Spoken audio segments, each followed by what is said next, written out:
Woosah. Welcome to another episode of On the Block with Jen. I want to know where y'all been. Where y'all been? It's been like a week and I haven't seen y'all. That's because you haven't seen me. Welcome, guys. It is Saturday night. I'm glad y'all here. Let's kick it. We're gonna have fun tonight. As you saw, there were a lot of internet tears, man, this past week, including a lot of tears on my last stream. I hope you guys saw it. Okay. It was hip hop, Puerto Ricans in hip hop, contribution versus creation, right? I had an amazing panel. As you guys saw, I had Big Daddy Kane, Crazy Legs, Whip a Whip, Tony Touch, okay, Grandmaster Kaz.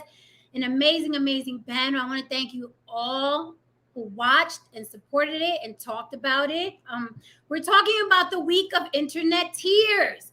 There were a lot of internet tears this week, okay?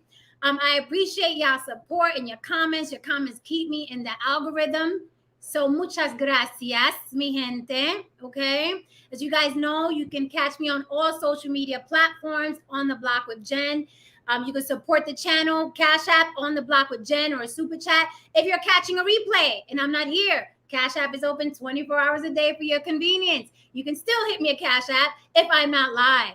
So remember, On the Block with Jen at Gmail as well. If you want to send me a story, you want me to dissect, or you want my panel to dissect, send it to On the Block with Jen at Gmail. Don't send me no BS because time is precious. Don't waste my time or yours, okay? I'm literally taking emails if you want to reach me personally for a collaboration or a show, okay? Don't go in there with your feelings and your romance because I'm not interested.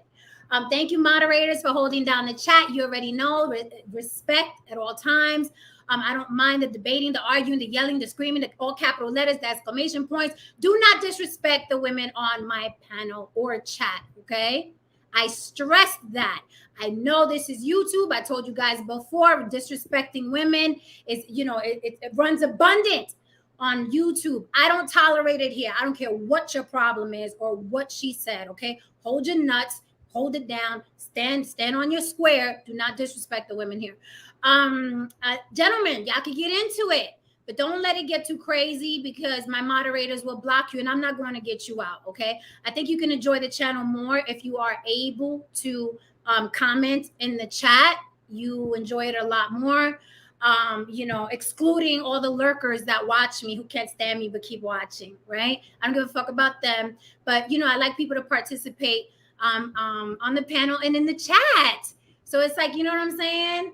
Watch your mouth so you don't get blocked, okay? Because I don't go into the block list. A couple of people have hit me up like, oh, they blocked me. Can you get me out? I'm not getting you out. I'm not here to get you out. If somebody blocked you, maybe you disrespected them. Yo no sé. But I have to be here, okay? Concentrating on this. I can't catch everything in the chat. So just, you know what I mean? Watch your mouth, right? You could disagree, but watch your mouth, okay? And if you're thinking, I'm biased, she's biased, what about the guys? We could disrespect the guys. No, I think women, you have to hold a certain respect for women. That's just how I feel. You don't have to like it. That's why there are 50 million channels on YouTube, because you cannot like this one and take your ass somewhere else. So speaking of that, right?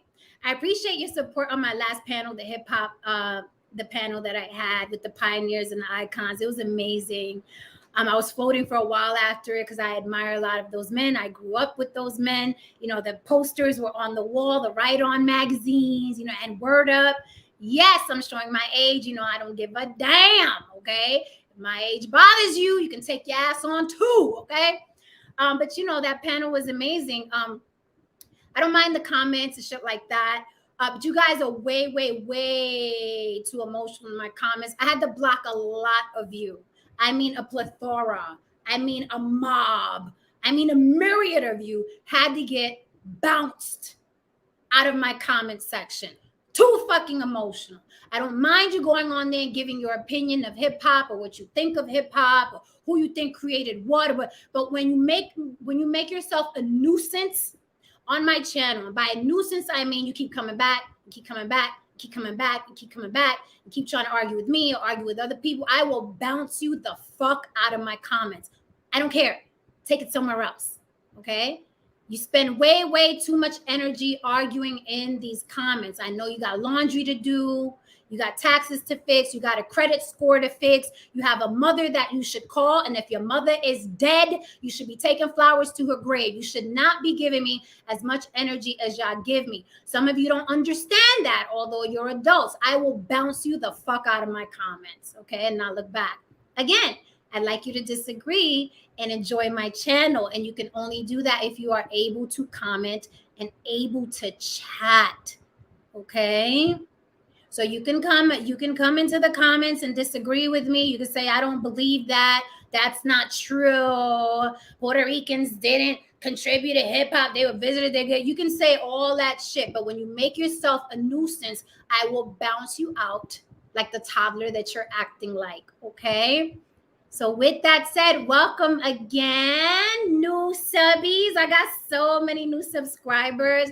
I'm excited to talk to y'all. I am glad y'all are here. As you heard, that's how it goes down on the block. But I welcome you. I welcome debate. I welcome arguing. I welcome disagreements. Just don't make yourself a nuisance. And I think you know what a nuisance is, right? Don't make yourself a fucking nuisance, especially if you're an adult. If I say I'm done with the argument or debate or the conversation, get the fuck on. I'm not your baby mama, okay? I'm not the girlfriend that dissed you 10 years ago. I'm not the women that reject you on a regular. I'm just a content creator. I'm on the block with Jen. So you don't have to give me all that passion. Y'all give me a lot of passion. A lot of passion. You guys give me a lot of passion. And I got to say that it's 99.9% men. Women, when they do come and disagree with me in the chat, they don't linger. You guys linger like a bunch of weirdos, right? You know, women are infamous for disagreeing and they get the fuck on, right? They got like, you guys move in to my comment section. Y'all go weirdo status on me. You make yourself a nuisance, I will bounce you out. But I prefer you there. Trust me and believe me, I prefer you there, leaving comments, hanging out. That's what I prefer. But when you make yourself a bloody nuisance, I'll get rid of you. No remorse. So let's enjoy, guys. I'm happy to see y'all here Saturday night. Damn it. I have so much comments for shit that's going on. We're going to talk about this week of internet tears, because there've been a lot of tears this week. Okay, a lot of tears. Let's go through it. First of all, I was working these past couple of days. That's why you guys have missed me.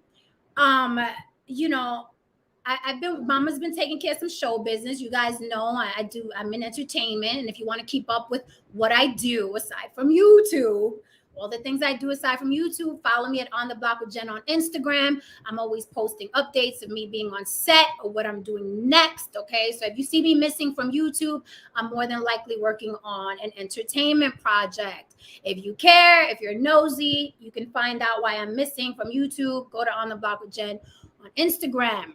Veganista, oh, absolutely. Veganista said that's because they really like you, Jen. Yeah, it's a love-hate thing. It's a very toxic.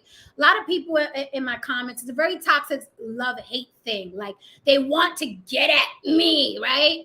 And they can't, so they spend a lot of time in my comments. I remind them of something. I have a very strong personality, so maybe they flash back into how their mothers talked to them their whole life, or they flash back to the women that rejected them. I don't know what the fuck they flash back to, but it's not normal for an adult male, right, to spend that much time in my comments arguing with me. And when I say time, I don't mean an hour. I don't mean an hour and a half. I mean days. Days. On one stream, not days on various streams, on one stream, okay? If one of my streams is really up their ass and it's stuck, it's up and it's stuck, they will spend hours and days on that channel. And that to me is a mental issue. It has nothing to do with what you heard me say on this channel, because you can easily change the channel. There are 50 million channels on YouTube and growing. So it's not about what I said. It's not about the Latina saying it, because you don't want anybody saying anything about anybody. So it's not about me, it's the Latina. The Latina not supposed to be talking about. No, it's anybody saying anything. Because y'all think there's real power in your keyboards.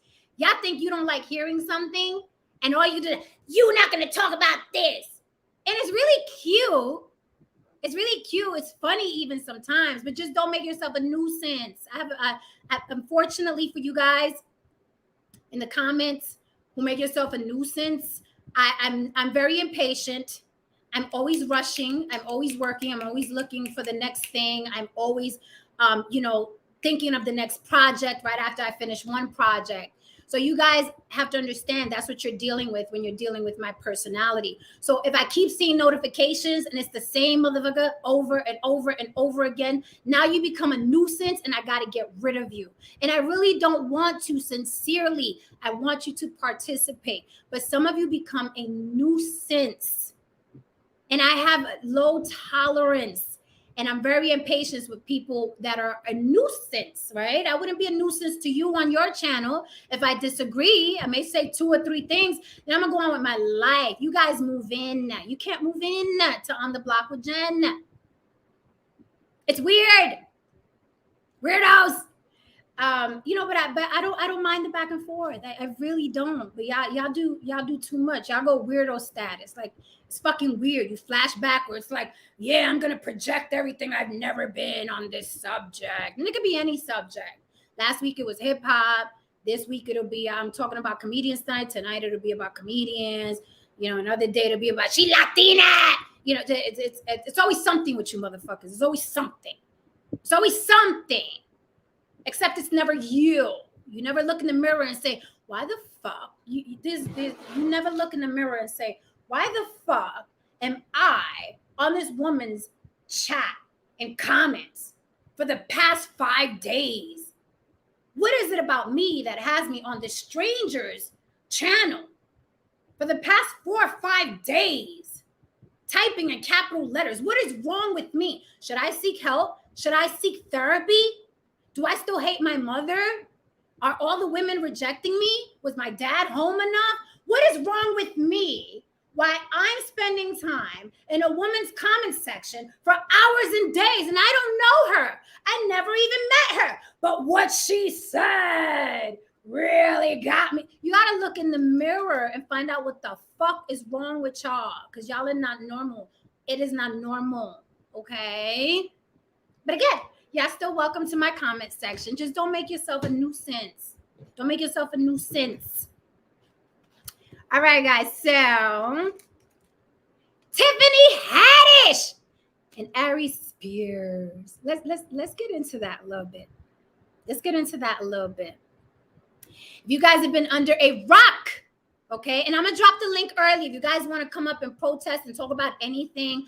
I know you guys seen the fireworks on my hip hop panel in the comment section. That shit's been lit for a week straight. The shit's been lit for a week straight. Okay, it's like the Olympic torch. The shit is just on fire. All right, people are very passionate about what part of hip hop was made, right? Which is very ironic, right? Because let's just say Puerto Ricans never even existed. Let's just wipe all the Puerto Ricans off the face of the earth. Let's just pretend, just me and you. Let's just pretend there are no Puerto Ricans on planet Earth. You've never seen that flag before. You've never heard anybody speak Spanish. There's no Fat Joe. There's no J-Lo. No Puerto Ricans on Earth, right? And you get to say, we invented hip hop. The FBA did it, right? None of you, not one, own one iota, one penny, one royalty of hip hop. None of you. Surprise! None of you get shit from this thing called hip hop. It is white owned. Hip hop is white owned. The labels are white. The executives are white. They're white. Not one of you is going to get a penny. Not one fucking penny.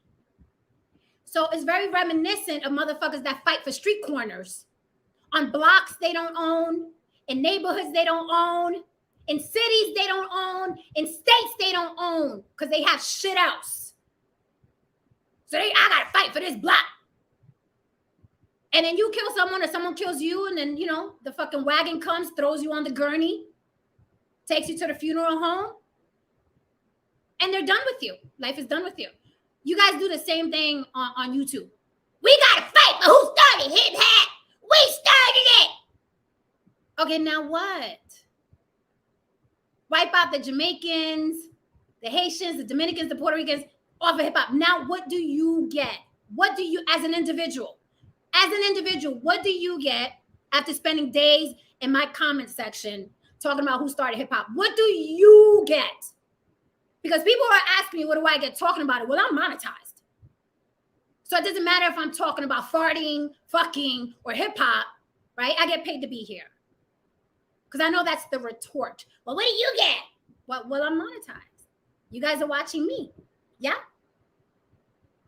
So what do you get after that argument? That's something that y'all not ready to talk about. That's a conversation you don't want to have. You know why? Because the answer is zero.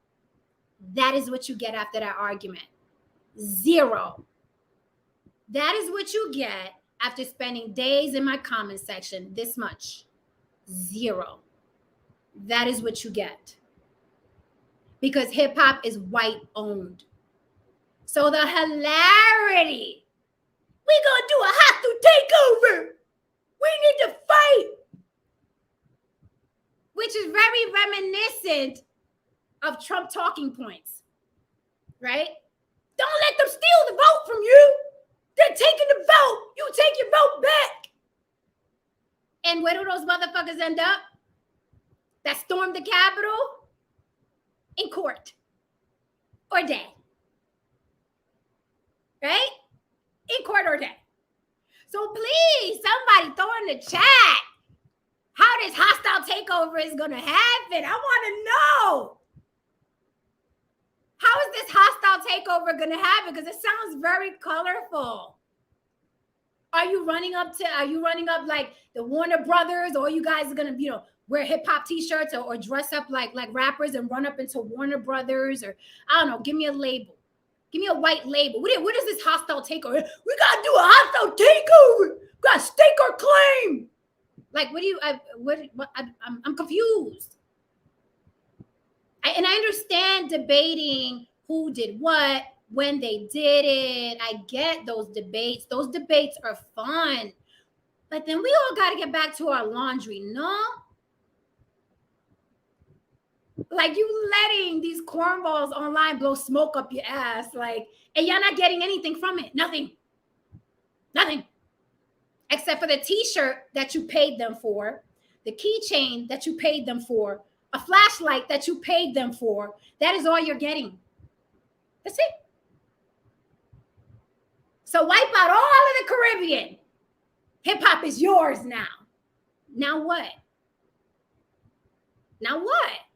How much is that check going to be that they're going to send you? Because let's face it, we're all hip hop fans. We consume hip hop.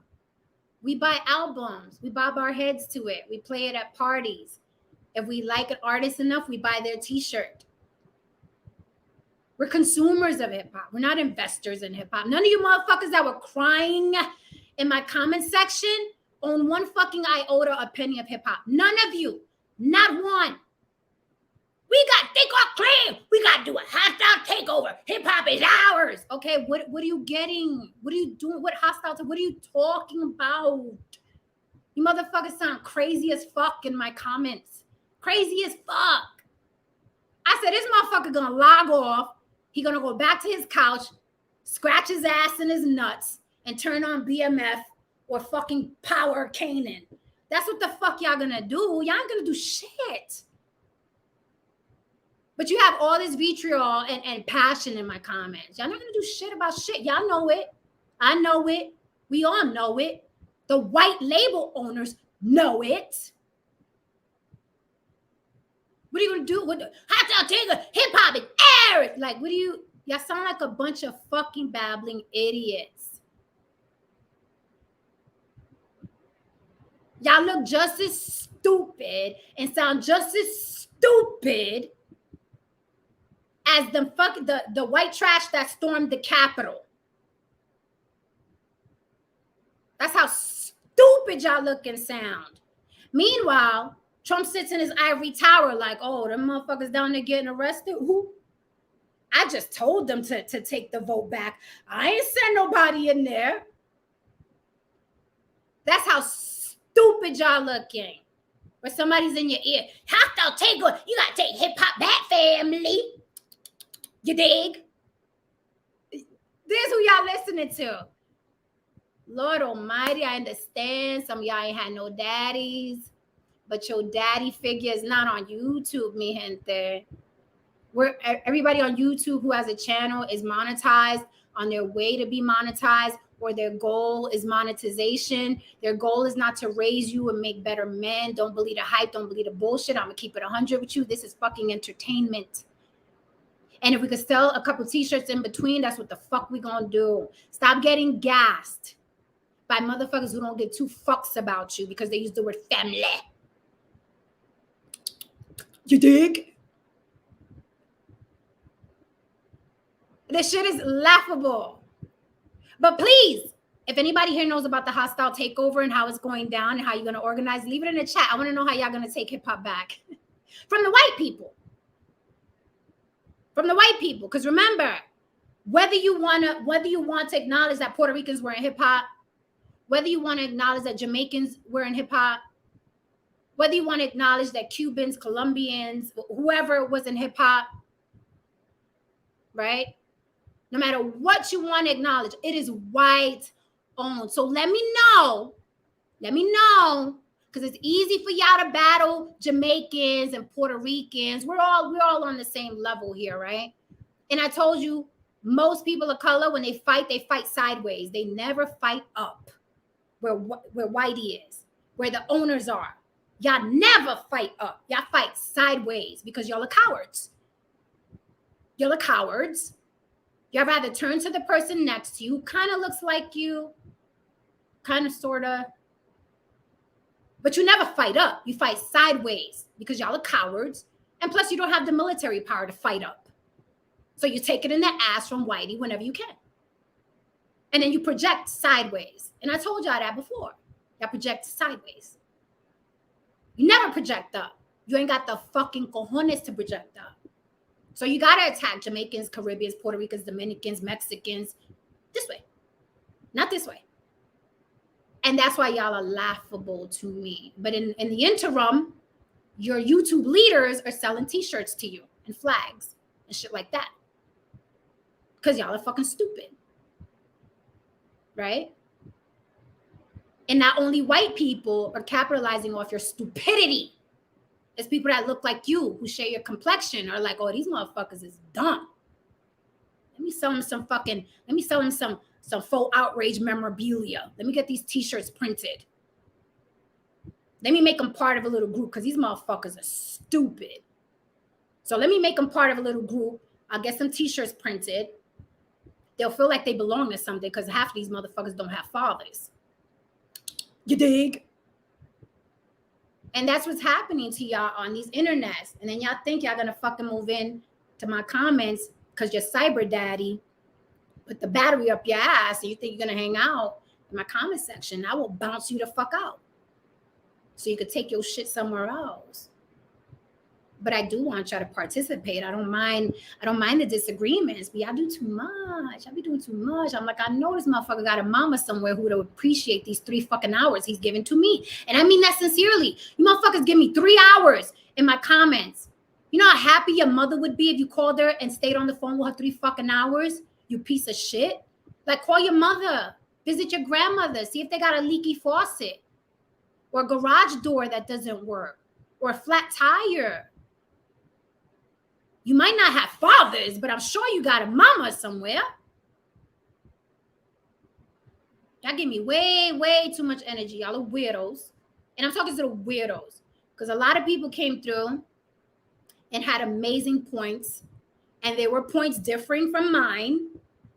Okay? There were points that didn't agree with my points or my feelings or my opinions. A lot of people didn't agree with me in those comments. And I said, fair enough. I get it. I understand that. That's cool. You got a point. You other motherfuckers, nuisance. Because your cyber daddies put a battery up your ass. And you're going to have to take that to their page, not mine. Okay? Y'all do too much. And, if y'all think I'm lying, go check out my comment section and look at the names of the motherfuckers who've been coming to the comment section for like a week straight. Because it's the same ones. It's the same motherfuckers all day in my comment section. That shit's a mental illness. You ain't gonna tell me that's about a hip hop debate. That shit is a mental illness. It's not about a hip hop debate. It is not. And all the people that are mad about, she Latina, she can't talk about us. Y'all sound so cute. Like y'all really fucking think that you say something in a comment and it has power. Y'all are weird. And it's not about me being Latina, because y'all hate anybody that says anything about our communities. Okay? So before spending all them hours in my chat and in my comment section, do what y'all normally do after work. Sit on a couch, stick your hand in your ass, and turn on Power Book 2 or 3, whatever the fuck it is y'all do. Roll up or get back to your PlayStation or something. So, back to the topics. Tiffany Haddish and Ari Spears, mi gente. So, both of them came out clapping back. Okay? As you know, they've been accused of pedophilia. They've been accused of grooming children. And it's more complicated than you think. Because it's not just some randos accusing them. Tiffany Haddish and one of the children's mothers were close. Like Tiffany Haddish used to go to her house and everything. And that's what complicates the case, in my opinion. In my opinion, that's what complicates the case. Okay? That they were friends. They hung out. And that's how those kids even got involved in that production. So it's not just some random kids that went to act for Tiffany Haddish and Ari Spears. It's not just some random shit. They knew each other's families, right? That complicates it. So, both Tiffany Haddish and Ari Spears clapped back like this is a shakedown and we will not have it. And our lawyers already saying it's a shakedown. Of course, they're going to say, they're going to fight, right? They got to, because they're fighting for their lives. But it's getting complicated. Now the alleged victims want Tiffany and Ari's arrested. They are calling for their arrest. So they really got their foot on the pedal. Okay, they're not letting up. They want to see arrests happen. They claim that they got proof and evidence. Now I know the story out is, there was some lawyers that were representing them who quit, right? And then you say that on the internet, and then the next post becomes there was 2 lawyers who quit, then 3 lawyers who quit. The more people talk about it, the more embellished it becomes, the more ridiculous it becomes. I don't know how many lawyers quit on the case, but I know there was an attorney who quit the case initially that was on the side of the accusers, right? I don't know all those details yet, but it's more complicated than we think because Tiffany Haddish was a friend of the mother, right? And I know every time something happens to a child, first thing we say is, well, where's the mother? Where the parents at? Right? Which completely, whether you know it or not, absolves the fucking pedophile because everybody concentrates on the mother or the parents, right? But if this woman trusted Tiffany Haddish with her kids, then there was the mother, I guess, right? We've all trusted some piece of shit before. I'm not saying Tiff is a piece of shit. I don't know. I haven't heard all the evidence. But according to the mother, yeah, they groomed these kids. If you guys haven't seen the video, it's spread every fucking where. It's Ari Spears and Tiffany Haddish. They did a skit about pedophilia. Ari Spears is acting like the pedophile. He has a great look for it. And Tiffany Haddish is acting like the godmother who is dropping the kids off to this pedophile to watch them. It's vile. It's in poor taste, very poor taste. I don't know why they use children for that. And there's so many people that had to, so many deaths that had to go on. You have to write that shit. You have to discuss it with the people who are writing with you. You have to discuss castings. Tiffany probably said, "Oh, I know some kids. My friend has kids." Right? The guy behind the camera. I'm just surprised that nobody was like, "This is a little cringe. I don't know if we should use kids for this." Nobody said that. Nobody said that. Bit strange, right? But they went with it. Now, a lot of people are trying to say, that was before Tiffany was fit. No, the fuck it was not before Tiffany was famous.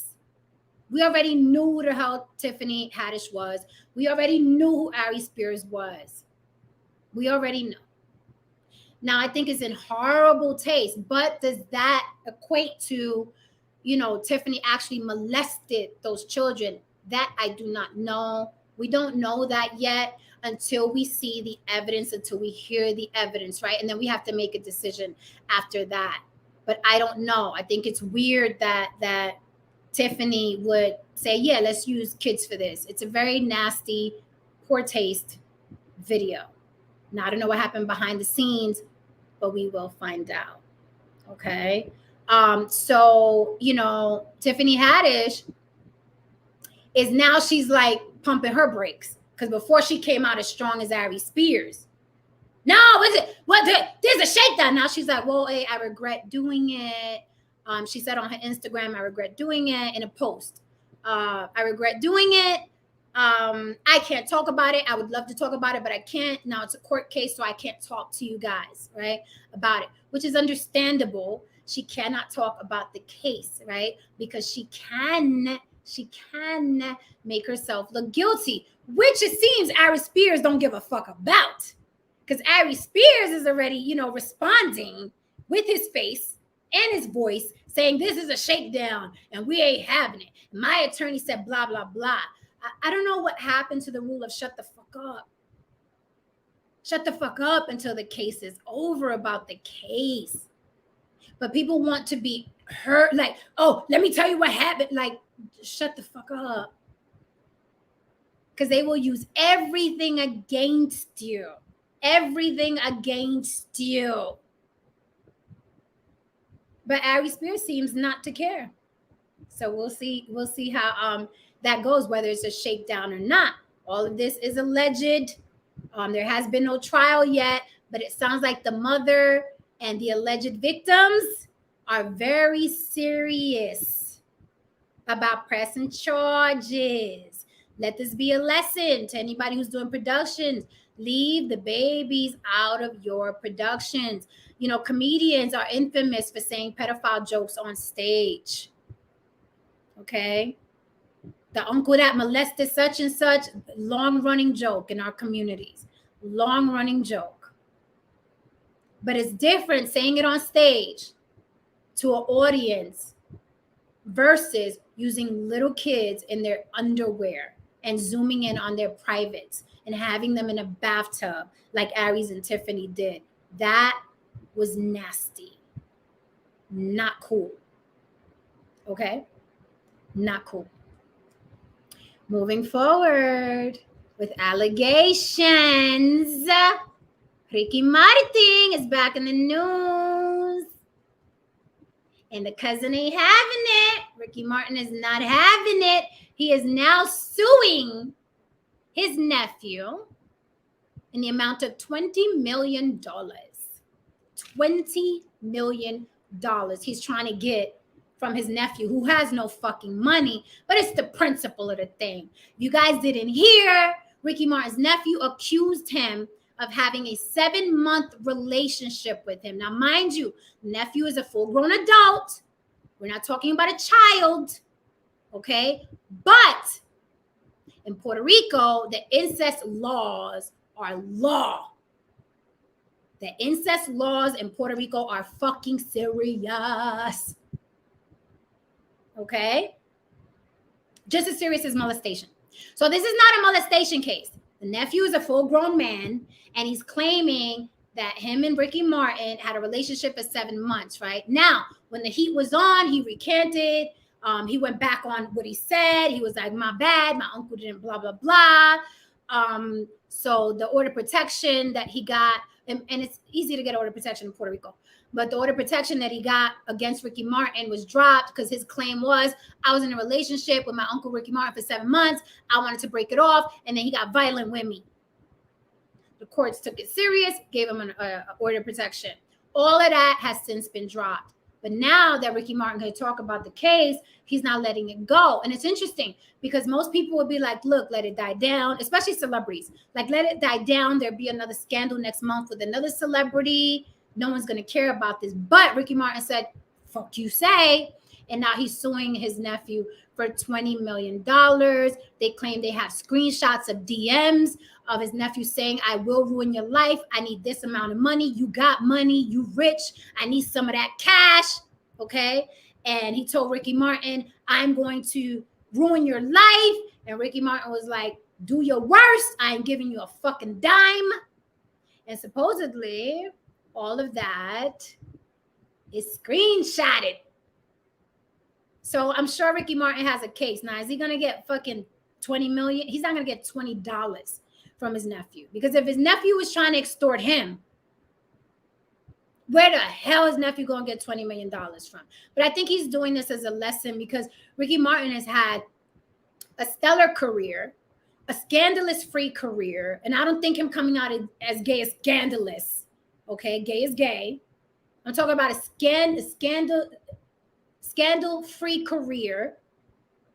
Okay, he's never got himself caught up in anything. So to be the age he is now and to have some little bitch in his family extort him and throw that on his name, and Ricky Martin is claiming damages. He's saying he lost work behind that allegation. So yeah, he's suing him. I think you should. It's a very ugly accusation. Good thing is, in his defense, the nephew is a full-grown man. We're not talking about a child, but it's still bad because incest is very serious in Puerto Rico.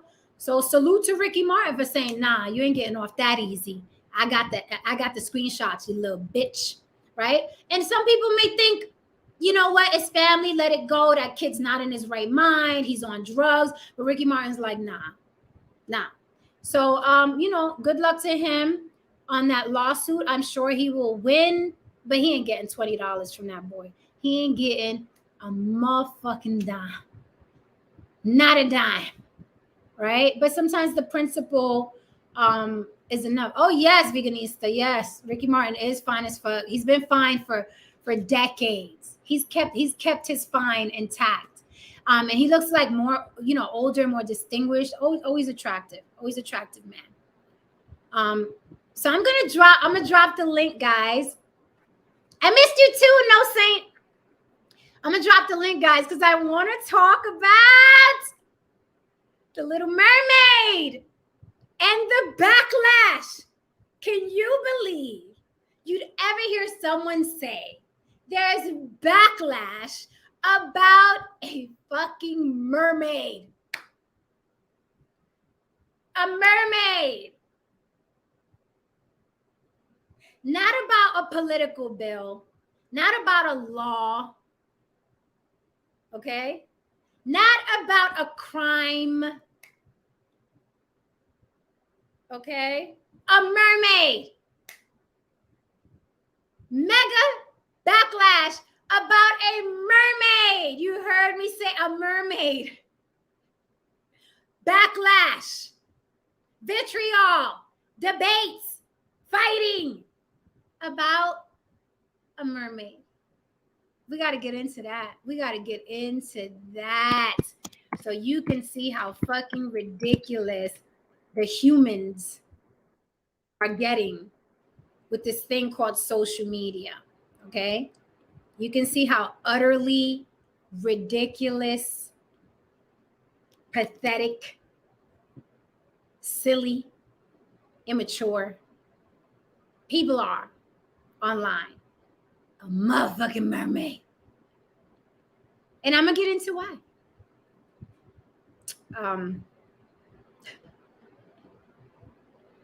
Atheist says, salute, ma'am or sir. I'm also an atheist. Says, more tears should be shed over Queen Elizabeth, a real queen. Queen Elizabeth, there have been a lot of tears about her as well. And a lot of dragging. A lot of dragging of Queen Elizabeth because of her history of colonization and race. Lots of dragging of the Queen Elizabeth. I give nobody royal titles. Nobody. I don't care if you black, white, Puerto Rican, yellow, or green. I don't give a fuck. I will not call you queen or king. You are not royalty to me. You bleed, eat, and shit just like me. You are not royalty to me. I don't even motherfucking vote.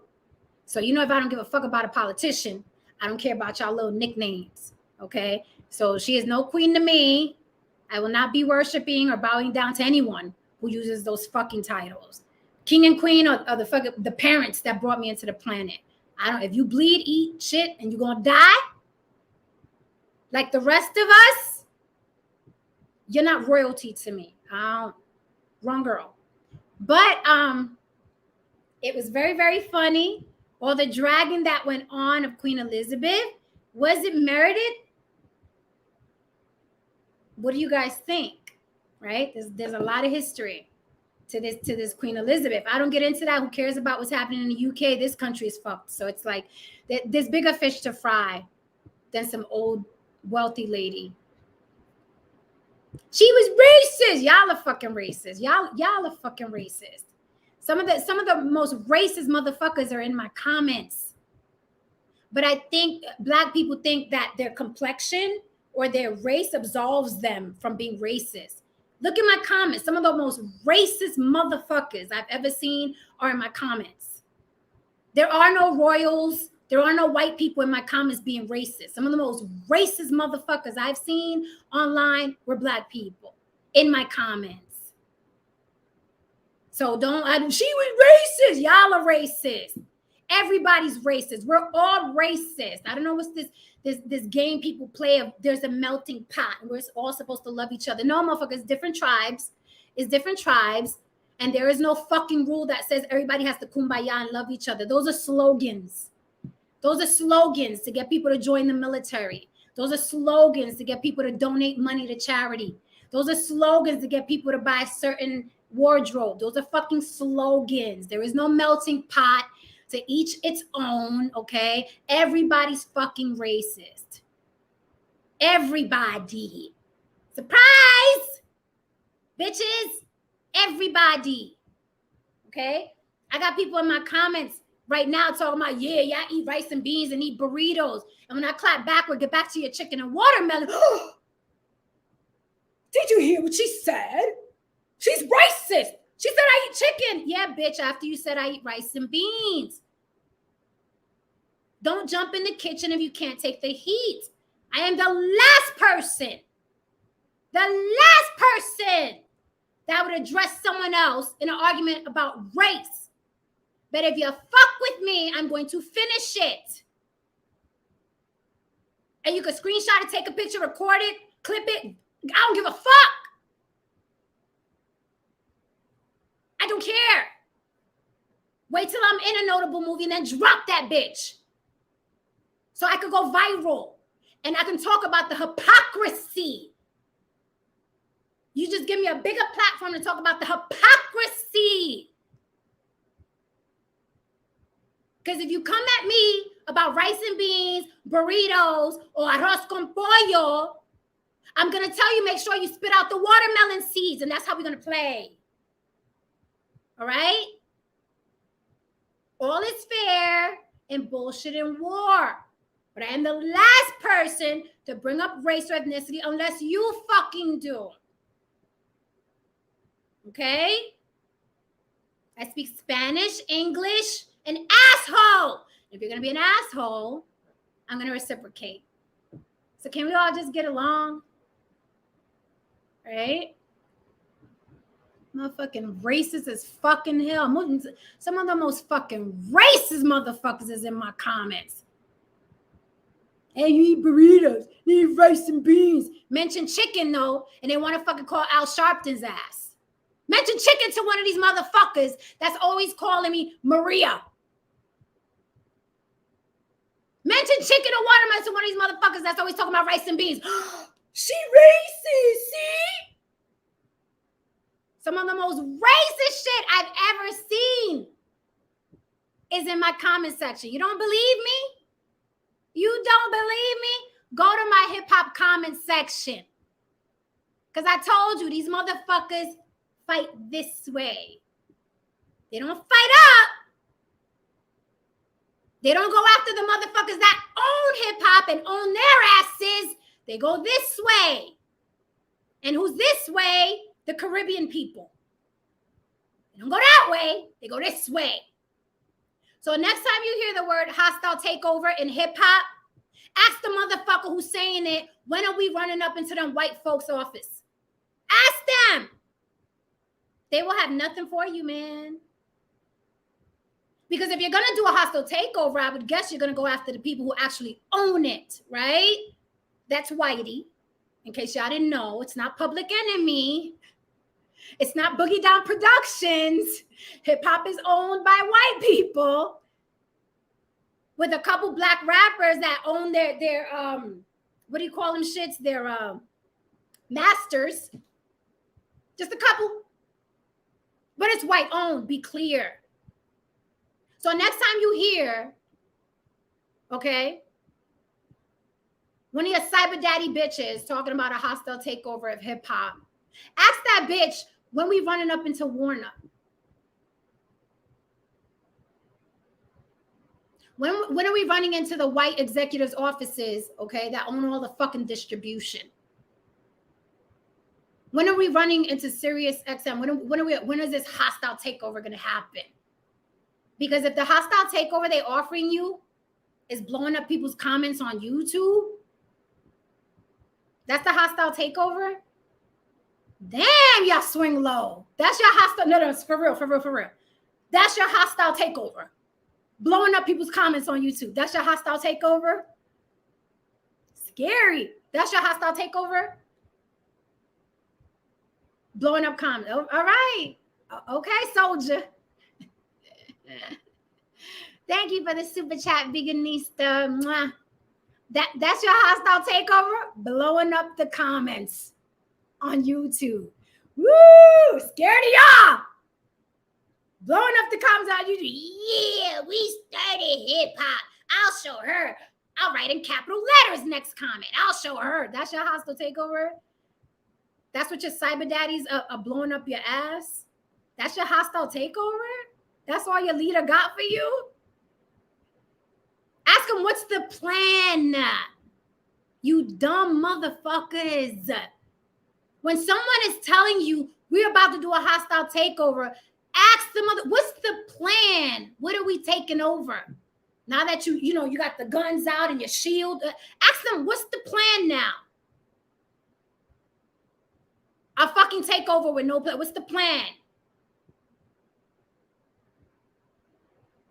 We'll mob her comment section. That's the plan. Shut the fuck up. Get out of here. Y'all are crazy. Funny, but crazy. What's up, Haranza Marco? Bitch. No Spain. My dudes are here. Good evening. Good evening. Oh, Jesus. I just gotta address something real quick. The Cherokee Bill. I like your picture, Haran. Well, thank you. I recall you threatened me earlier to change it. So yes. A little bit. We ain't gotta talk about BTS. We ain't gotta talk about BTS. I just want to talk. The Cherokee Bill said something to the effect of I guess he was saying Suge Knight owned his masters, and because he owned his masters, they locked him up. Cherokee Bill, they did not lock up Suge Knight because he owned his masters. They locked up Suge Knight because he ran over another human being with his car. Two. Okay. He ran over people. Okay. He did something called attempted murder. Okay. So that is why he's locked up right now. Well, they did pull a gun on him. Well, hey, you get same shit. Hey, look, listen. You would have done the same. You get locked up for taking the law in your own hands. I mean, that's just the whole thing. gun on you, you have to prove self-defense, but I would have run you over too. But anyway, to the point of what I'm saying here is that this is the problem. You know what I mean? Anytime somebody talks about, the importance of ownership in our community, Black people find every single reason not to own it because you're afraid somebody's going to kill you. You're frightened you're going to be killed if you're going to take control of your life. If you actually get up and be an adult, you're afraid that you're going to be chastised like a child. Okay, now I'm going to express my viewpoints to what I saw about in terms of the hip hop discussion, and I will lay this on the line. Before I get into it, I will be clear and said that I am a child of two immigrants, Jamaican people, so I would not be considered FBA. Hip hop was started by FBA, but yes, Jamaicans and Puerto Ricans did contribute to it immensely. Now, we're not going to sit here and behave as if FBA took the entire hip hop movement and culture and concept and put it on their back and turn it into a global phenomenon. That didn't happen. I don't know. I hope you don't think that happened. I'll be the first one to tell you that did not happen because I will tell you one thing that couldn't have happened. None of it couldn't have happened without the assistance of the white dollar.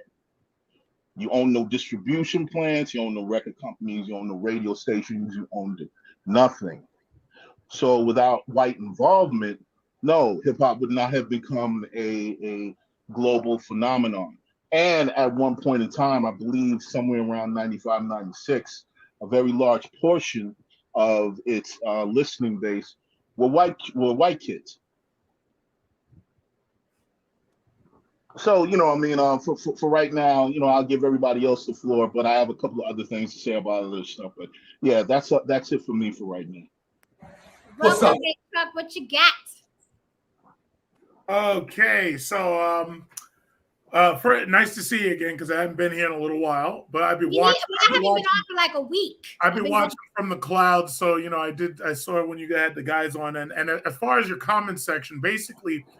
What they try to do to you is exactly what they tried to do to these movies in general, right? For example, I was watching the Resident Evil on Netflix, the series, right? And they basically changed the cast from like an all-white cast to they changed it to an Asian Hawaiian girl, and they changed it to like a mixed black girl as the main characters, and then they changed a white guy to a black guy, Lance Reddick. And it got review bombed. A lot of people who didn't really care about the source material, they watched it anyway. So there's been other examples, just like Star Wars. When they found out that there's a black stormtrooper, all of a sudden everybody's angry. Brian Boyega. They put the Asian girl in there, and all of a sudden her character gets hated. They made a woman, Daisy Ryder.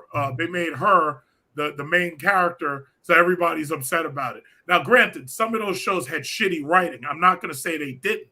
However, they reacted to the trailers with basically racism and hatred. So what they do is they try to review bomb people. They try to comment section bomb people and this, that, and other. Like, they still attacking you for the Tariq Nasheed thing, which I haven't even seen. They claimed, oh, yeah, she's a racist. Because I got parasites on my back who bring that up all the time. They probably listening to me now. I don't give a fuck because they're nobodies, they're dusties. But the thing about it is they were claiming, oh, you Jin's a racist, this, that, and other. And I was like, yeah, we'll play the clip. Where's the clip? So sure enough, they go looking for a clip, can't find it, can't show nothing. So the thing about it is, for half of these people, I have to wonder if they even understand what racism is. They don't. Because most of them confuse discrimination with bigotry, and then they just confuse that with racism. Most of these guys are just plain dumb. That's the reality. So, they come into the channel. They don't contribute shit except they're just there. They don't contribute. And then they talk shit. But my thing is, I basically block them and ignore them just pretty much exactly like you do because they're not even worth the time. But that's what you're up against. Now, as far as this thing with the Queen, they keep you in the algorithm, though. They keep you in that algorithm, boy. They do keep you in the algorithm. That is true. But I'll tell you what, this thing about the Queen. First of all, as an American, I don't bow to nobody. Number one, Hello. I got guns under my bed and right here next to me, and the British can't do shit about it. So my whole thing is, I respected her as a person. But as far as this monarchy thing, and I'm looking at, like, I'm watching these videos where they're watching these the royal family walking around. They act like this is like Game of Thrones season 9 or some shit. And my thing is, it's like, y'all aren't special. Your blood is not special. In fact, you're inbred, number 2. And my thing is, even though I can respect you as people, your position don't mean shit to me. And that's just what it is. Now, I don't have to, be angry at them, but a whole lot of people from colonized countries, they were celebrating. Like, there was a restaurant in Scotland that had to be shut down because they were celebrating as soon as they found out she was dead. They had free drinks. And there was airplane flights. Some of the British Airways flights, they had moments of silence, but there were other like flights and cruises where they were celebrating. So my thing is, it's like, it's sad that, people have to get that kind of animosity for their position, because Queen Elizabeth herself didn't do what the British Empire did. She's not responsible for that. She's just a benefactor. And unfortunately, unfortunately, that's how I look at white people in general. They didn't necessarily do these things. They're just benefactors, and they're part of an institutionalized racism. And that's exactly what the British monarchy is. It's institutionalized racism. But what I do believe is that these people who were colonies, they're ready to rise up, and they're saying, nah, fuck all that. And most of them are pretty much, if they haven't done it already, they're going to do it within the coming months or the coming years. They're going to do it. So that's what it is. So to piggyback off your point, D.L. Hughley made a statement that, I'm paraphrasing, but it's messed up that people are taking joy in her death and making fun of it. Twitter is all the row. But here's my take on it. Same thing happened with Kevin Samuels, right? My thing is, make sure you live a life that when you die, people are not celebrating. Okay, that's on her. I don't care if she didn't have any armor on and wasn't colonizing herself with her own 2 feet, but live a life, if you care about your legacy, where people are literally celebrating your death, because that shit is deep. Well, you know what did it for her? What did it for her was the problems that went on with Meghan Markle. That's what really did it for her, because most people, I think, you think about it, most people, nobody was celebrating Diana's death. Now, she was a royal too, but she had all the pictures with the African kids, and she was like the next Mother Teresa. She's going to all these poor countries and with these people and this, that, and other. Everybody was on the same page. Oh my God, this is a travesty and blah, blah, blah. They hated the word paparazzi. Hated them. Hated everything about them. What got Elizabeth, regardless what her background was when Meghan Markle came, and when Meghan Markle came into the picture and the background started coming out where they were like, oh, well, somebody in the royal family said they didn't want a dark grandson or a dark royal. That's what did it, I think, for her. Now, that's just what it is. I think that she should have spoken up about it. She should have publicly embraced him, but that's just not what she did. And maybe listen, that was her prerogative. That's an institution. And that's the problem with real racism, is institutionalized. Individual people who try to follow the institution, that's what makes them racist. But real racism is institutionalized. The monarchy is institutionalized colonialism, imperialism, and racism, right? So the royal family as it is, with Charles there now, Charles is going to end up dying and he's going to be replaced too. What's up, y'all? You know what time it is. It's about to be that time. But they have a choice. They have a choice. They can either continue this institution well into the future, or they can do the truth and reconciliation and say, you know what, we fucked up a lot of people's lives. We apologize, blah, blah, blah. And then we're going to move on from there, and we're going to either dismantle the royal family, which I doubt that'll ever happen, or that's not gonna happen because they don't have to. Well, understand something. Governments change all the time. It's like there's countries that used to be countries that aren't countries anymore. The British Empire, because you got to remember, the monarchy used to be all powerful. Then they moved to a parliamentary system where they took some of the powers from the king and the queen, and eventually they just became figureheads. That government changed over more time with this wokeness and everything. It could change a lot more. Maybe not within the next 20 years. Maybe in the next 100 years. You don't know. Okay, so let's pass the mic. Going back to what you said about Tariq Nasheed, like that man has gotten so desperate now. He has drunk bitches camming up with him, talk about they know me from way back when, and they know who I dated and who I was with. That's how. Wait, what happened? Haran, I got to You ain't tell me. You didn't tell me that. Well, he had a whole drunk bitch. And here's the thing: if you're gonna recruit a woman to go against me, you really can't do some bum bitch from Harlem who's drunk all the time online. Okay, but it's okay because Mama downloaded. You know what I'm saying? It's okay. We gotta talk after this, man. Oh, we got to talk after. But the motherfucker was smart enough. The motherfucker was smart enough to talk that allegedly shit. That allegedly. I'm sure. He keep it, keep it clean. He brought that drunk bitch on his panel because he can't get me no other way because he knows that I know that he's full of shit. Okay, and he don't want his people freed. He needs his people buying them t-shirts and them flags. He don't want his people freed. So when I come up here and tell them your cyber daddy is fucking you in the ass so you could buy them, t-shirts, okay? He has to keep throwing dirt on my name, right? So now he's resorted to having drunk bitches, and the bitch was drunk. I'm gonna show you the video, okay? He was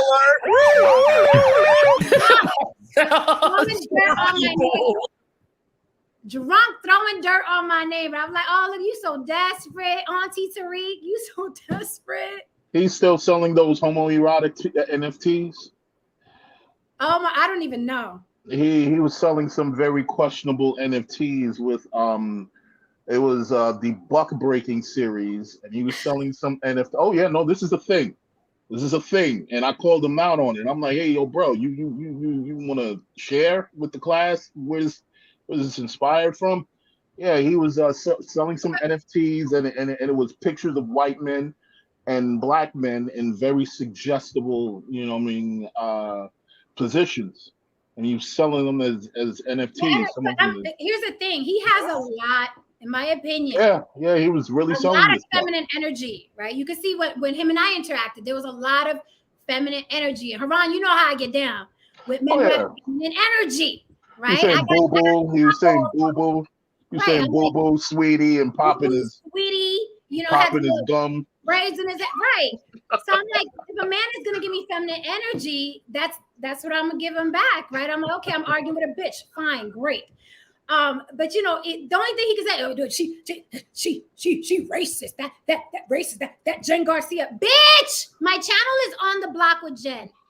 If you're gonna talk about me, you fucking hoe, you dirty hoe, you effeminate male, you fucking broken book. It's on the block with Jen. Send people to my page correctly, you fucking hoe. You and that drunk bitch you had up there. But I downloaded the video since people want to throw dirt on my name, right? People want to throw dirt on my name. I got you, bitch. Okay. So anyway, moving forward, you raised it, and here's the thing: I keep telling people over and over and over the fuck again. If I was racist, you're not gonna do a fucking thing about it. Comprende? Just like you don't do anything about white supremacy, who loudly and proudly say they racist. They show you with systemic oppression. They show you with mass incarceration. They show you with our ghettos. They show you with our schools. They show you how racist they are, and you never did shit about it. So what the fuck makes y'all think that y'all gonna do something about racist YouTubers? You fucking dumb bitches. But they don't understand that their cyber daddies are just trying to sell them t-shirts and keychains.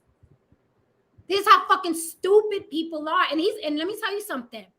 The motherfucker's been hustling his entire life. He's a failed pimp. He's a failed rapper. He's a failed actor. Okay, he's a failed activist. Now he got to sell t-shirts and keychains. So he has to keep people incensed, right? but he literally has made a living of selling faux outrage memorabilia. The motherfucker literally sells racism memorabilia, t-shirts, flags, and keychains. And y'all want me to take this motherfucker serious. Like, y'all want me to, this is who you want me to take serious. A failed pimp, failed rapper, failed actor. This is who you want. No. I'll tell you one thing, that's a pivoting ass nigga, man. That nigga could pivot. I see him. I've watched him throughout the years, man. I've seen that. I'm like, man, this motherfucker. He was the grift and grifter. And it's funny, right? Because all his sons that jump in my comments, you gotta keep the witness name out your mouth. You keep it. Bitch, he keeps bringing me up. He don't get my fucking name right. It's On the Block with Jen. Okay? It's On the Block with Jen, bitch.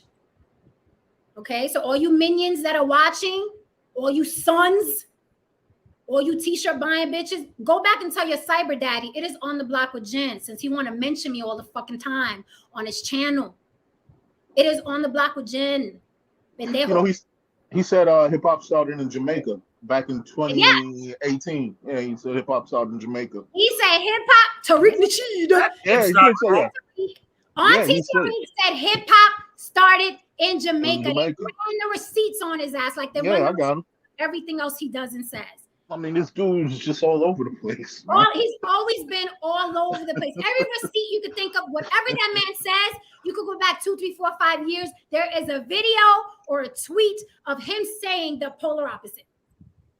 It doesn't matter what he says. All you have to do is go back about 2, 3, 4, 5 years. You will find a tweet, a video, or audio of that bitch saying the complete opposite. Because he's always switching his theme, like what could sell more t-shirts this week?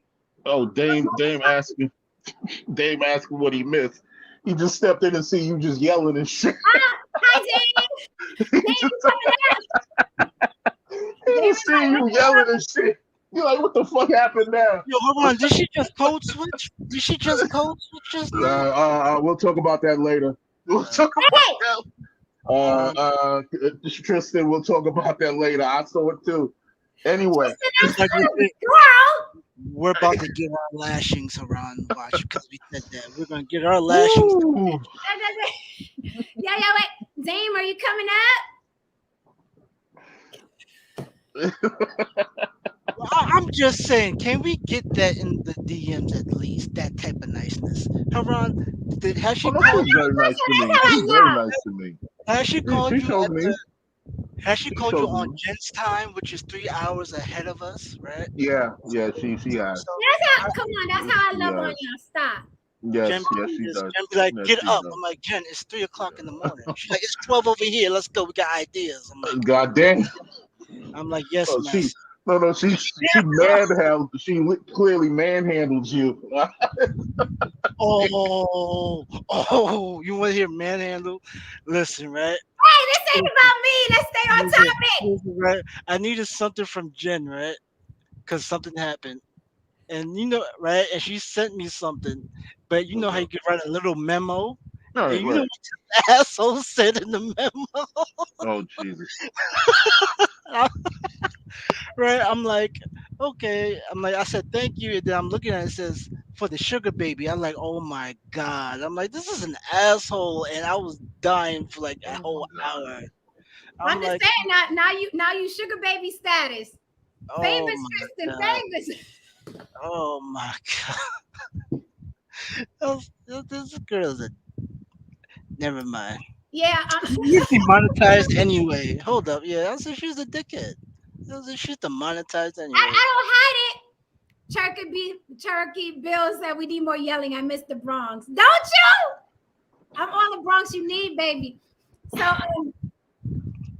man. So it's crazy. These YouTube streets are so fucking ratchet. But I'm like, don't you see this little cyber daddy bitches just selling y'all t-shirts, but they don't see it. That's just like Trump's followers. Like, they don't see it. Like, these motherfuckers make them believe they're fighting for something and there's nothing there. Like, it's like, come at you. We're bloody, we're arrested, what do we get? Nothing.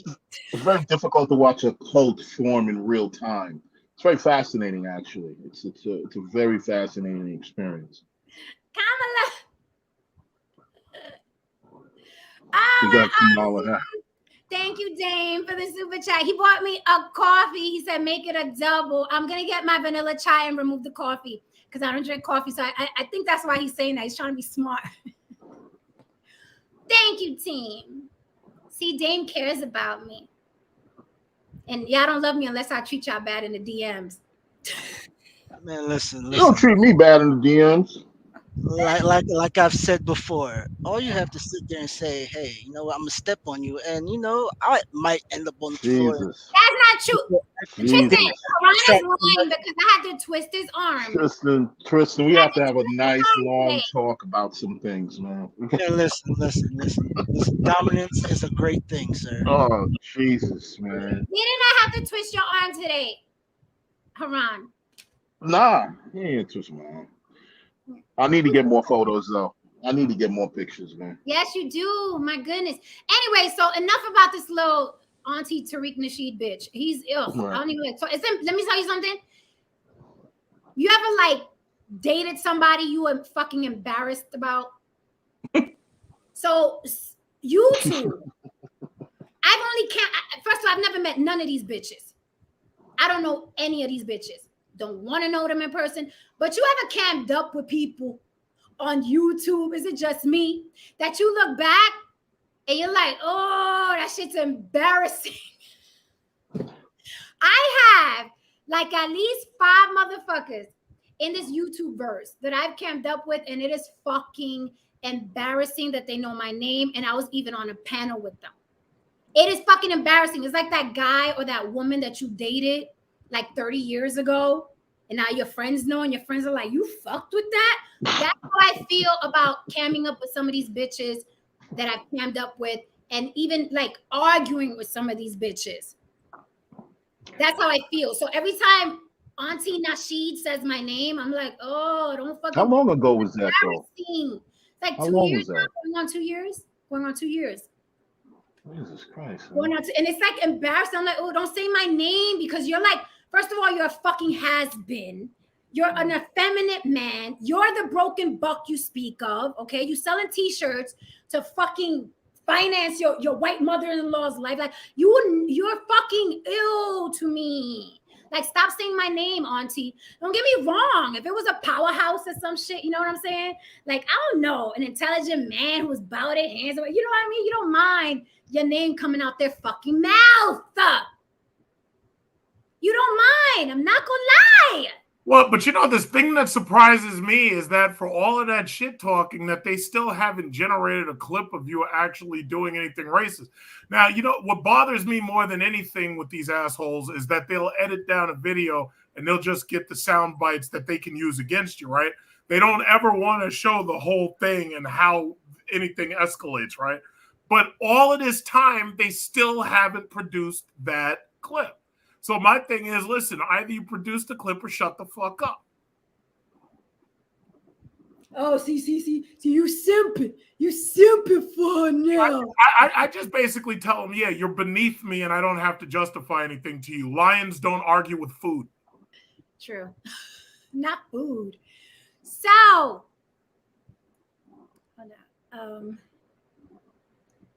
where are you? So, let's get into, please, because it is causing an uproar. The first Black Mermaid via Disney. Okay. Halle Bailey, who I adore. She's absolutely adorable. And I am glad that she's getting the spotlight because her sister is cringe. Sorry. Don't care. Chloe Bailey is cringe. Okay. I understand pop stars got to be sexy. I understand they got to show skin. I have nothing against it. I think, you know, women's bodies are art. If you want to show your body, show your body. But that little girl throwing them heavy ass limbs around on stage, you can tell she hasn't got her rhythm of fucking yet. And nothing looks more pathetic than a man or a woman trying to dance sexy. And you could tell they ain't got no real fuck rhythm. It just looks really, really creepy. Like somebody collect her. I can't watch it. No, Jen, I want to just point out something real quick. As soon as we started talking about it, I had a thought that, you know what? I bet you that the prince is going to be a white man. And as soon as I went to the casting and looked at Jonah Andre Howard King, they got the black Little Mermaid and the white guy is the prince. So they refuse to put a black man next to a black woman, even in a role like this. They refuse. I didn't know that. I did not. I just looked at I didn't even care about it until just now, and I just looked it up. Okay. So all right. So let me talk a little bit about what's going on online. As you know, when it was first announced that Halle Bailey was going to get the role, Twitter went crazy. White people were like, they should keep it original. Ariel is white. I'm like, Ariel's a mermaid. She's just a mermaid, right? But apparently, she presents as white in the cartoon, the original cartoon. So a lot of people were really pissed off online. Like, why are they making her black? Why are they making her black? So that was before we saw the graphics or whatever. I thought the trailer looked beautiful. I hope Disney delivers. I am so happy for Halle. She's a very, very cute girl. I actually think she looks like some sort of aquatic animal. I really think she does. She has like this face. Her eyes are a little separate. Like she reminds me of what was that movie? I sent it to somebody. Did I send it to you, Tristan? Was it Splice? Was it with the alien that they grew? I think it was, don't get me to lie, was it Adrian Brody? They grew this alien in their home, a white couple, and then he ended up fucking the alien. What was the name of that movie? Oh, was it The Color of Water? Oh, no, it was. No, that's another one though. That one is sexy. I wanted to I would have smashed that lizard too. Jesus Christ. Where's this thing? Tristan, I think I sent it to you. Yeah, I saw that on a flight. I was like, wow, this is different. What's it called? Splice. It's something with an S. They raised this little baby alien. She had like a big head and her eyes were real separate. What the hell was the name of it? Help me out, chat. Help me out. And then the girlfriend of the scientist that was growing the alien walked in on them and he was fucking the alien. What was the name?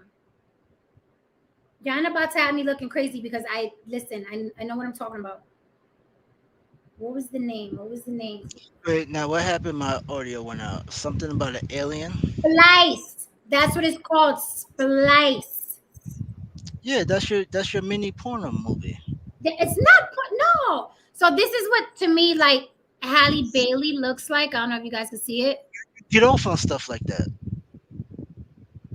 I do, all right. So that's what Halle Bailey looks like to me.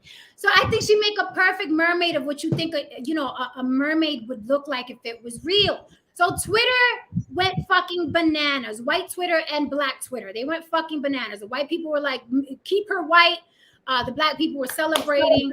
And my comment was, it's great that Disney is doing the representation thing, okay? Little girls of color got to see themselves being represented is very important to their psyche, to their, you know what I mean? So that's great. But I'm like, don't act like Massa threw us an extra fucking chitlin. And this is why I said that. It's a fucking Disney movie. Motherfuckers were talking about, it brought tears to my eyes to see a black mermaid. I was like, y'all not serious. Y'all are not serious. So forget mass incarceration. Forget the unjust judicial system. Forget the drugs in our neighborhoods. Forget the schools that are trash in our neighborhoods. Forget all of that. We got a black mermaid. It brought tears to my eyes. We're being a bit dramatic, and we're acting like we're on the plantation and Massa threw us an extra chitlin. Like, relax. It's a fucking movie. Okay? Well, Jen, the problem is for a very long time, people, black people specifically, were criticizing Disney for not having any black characters. Now, even though they did The Lion King, Africans aren't lions. So the thing about it is they were criticizing them for that. So, that now it's like this wokeness thing wants to make like all of the characters either women or minority women or whatever. Because you saw, what was it, a Hispanic superhero. What was it? Was canceled. Batgirl, I think it was. Yes. Batgirl. Yes. Yeah. Bad girl. So basically, the corporations don't give a shit. They're gonna do it. They had a Black Spider-Man a month ago. I mean, they're just doing it. So the thing about it is they see what works and they see what doesn't work, and they don't care about the criticism. In fact, they want the criticism to hype up the numbers. Does anyone know why they quit on Batgirl? I was like, wow, they were in full production. Well, it's a number of things why they quit on Batgirl. Why they're saying. Well, they're doing a restructuring over DC, which they really have to. I mean, it's pretty much a shit show over there. They're trying to restructure everything. I think what's going to happen when in terms of DC is that I think they're trying to restructure the entire DC universe under Dwayne Johnson. I think it's supposed to be under Black Adam. He's supposed to be the flagship property, and everything else is just going to be, behind that. But the funny thing about, it kind of plays into this particular conversation is that I caught a few people upset that The Rock's, upcoming movie next month is called Black Adam. And of course, these are people who are not enthusiasts. They're casuals at best. So they don't understand, that, what the character actually comes from. They were basically saying that why does he have to be called Black Adam? It's divisive. The same thing was said about Black Panther. Why isn't he called White Panther? Blah blah blah. This is really about one thing. The elephant in the room is really this. Okay, for decades, white men particularly, saw themselves being praised in these movies. It was okay for white people to see themselves in these fantasies. People almost lost I saw white men almost lose their collective shit when they thought that they were going to have a black man play James Bond. They lost their shit. Yep, that's true. And when it comes to white heroes, not only do they not want to see them replaced with minorities, they barely want to see minorities as heroes. Okay, so and anytime they do see that, then it's wokeness and it's this and it's that and so on and so forth. And I'm pretty much enough with that word in itself. It comes down. And it's like Prey. Prey was another example of that. Prey was a mess, though. I'm saying, Prey was dope. No, it was a good movie, but it was bullshit. How this girl's 100 fucking pounds in the prison. It is what it is. It is what it is. Let's. You should just go in suspending your disbelief on that one. I understand totally where you're coming from with it. I understand totally where you're coming from with it. Predator is not real either. Exactly. But Jen, the point is you've got an alien with advanced weapons who's able to kill entire teams of special forces soldiers, and Pocahontas takes him out. In fact, Pocahontas I didn't personally, I didn't like the casting. It was a stretch. Wait, you didn't like the casting of Prey? No, that's the new Predator, right? That was the best. Yeah, the new Predator. Actually not the casting was perfect. The problem was some of the special effects and the writing. I didn't like the lead character. Yeah, but that's just what it was. I love the fight choreography. There was some dope fight choreography. Just bucks against the system. But wait, I didn't like how well they spoke English. Like I felt like I was online at Starbucks. I didn't like that. They were speaking at Native American. They weren't speaking English in the movie I watched. Really? Yeah, because I think there was an English version, and there was also the version was in Comanche or something, their language. But really? What I was going to say was to build on what Karan said, the white male power fantasies of Hollywood have basically, I would like to say they came to an end, but that's not even true because Top Gun Maverick just came out and made like over $1 billion by basically taking you back to 1980s style movies where you have an invisible enemy who doesn't even have a race, an ethnicity, or a country, and it's just the enemy, and you've got these white men who are able to use the military-industrial complex to take them down. That's what Top Gun was an amazing flick. It was an I got amazing some comments. movie if you don't understand the Air Force. But you have a solid point to that, because what I'm basically saying that Top Gun is a prime example of what I'm saying. It was quintessential white male, a quintessential white male military-industrial fantasy. complex. You know what I'm saying? It was, you know what I mean? You had Tom Cruise, who probably many could say maybe is the last great American, movie star that we have, you know what I mean, from that era. You know what I mean? You threw him in there, you know what I mean? You know what? No. The term is super white boy. He's the And last that's it. super white That's boy. it. What's another example of that? Remember It's very simple. Arnold Schwarzenegger. Hold on. I want to pass the mic because No Saint been sitting there. Tristan been sitting there. okay. Don Levon, that's not true, Don Levon. He said, well, we had to understand them. Apocalypto, it wasn't in English, and it was fucking amazing. Somebody said something in the thing. Someone said, if this country is going to be gender fluid, it should be racially fluid as well. I'm just saying. Yeah, that makes sense. That makes sense. But can't people, before we pass the mic, somebody standing outside in a hurricane? Oh, that's me. Come on, Tristan. You got to get it together tonight, bro. It's 80 degrees outside. What do you mean? It sounds like you're in the middle of Hurricane Irene. Before we continue, before I pass the mic to No Saint, before we continue, here's my question.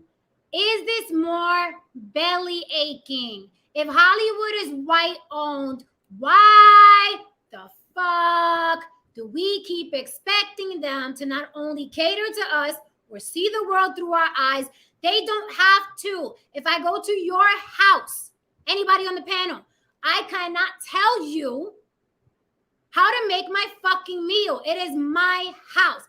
Isn't it high time going into 2023 that everybody stop their fucking belly aching and crying, put all the millions and billions, because now we got black billionaires, right? Now we got Latin billionaires, that they put all their resources together and start their own fucking Hollywood and stop complaining every single time a white studio doesn't put melanin in their films.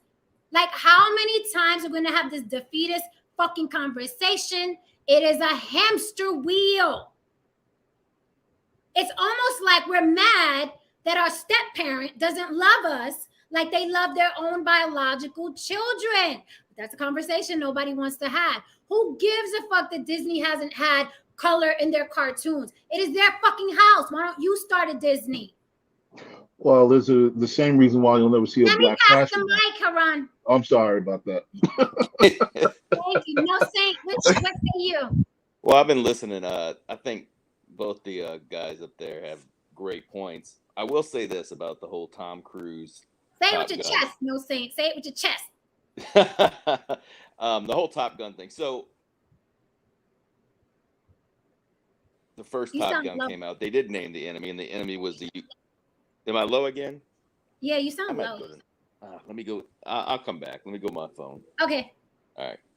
All right. So we go pass the mic while No Saint comes back. Tristan, is that Fiona Apple? Who is that? Yeah, it's Fiona Apple. Yeah, that's when she was talking to who's that guy that does the Quentin Tarantino when he was ruining her high. She was high as shit in this, and he was just talking like a fucking loser. He used to be this guy's girlfriend. I used to have such a crush on him. The magician, the Puerto Rican and Jewish magician. What's his name? David Blaine. See, it's like you fall in the nerd category, but you're a drug lord. It doesn't make sense. Anyway, thank you, Joanna, for the super chat. Joanna says, yes, stop crying about what white people do. Because that's essentially what it is. It sounds like a bunch of children, like, he ain't give me 3 cookies. He gave his daughter 3 cookies. It's his fucking daughter. It's his nobody owes you shit. Like it sounds so sorry. It sounds, for some, in my opinion, just sounds like from a defeated place. Like, you know, I mean, to hear somebody actually say it brought tears to my eyes. The Little Mermaid trailer brought tears to my eyes. Okay. Really? I got a message for everybody for that. We just got a letter. Wonder who it's from. I need you to shut the hell up. Thank you.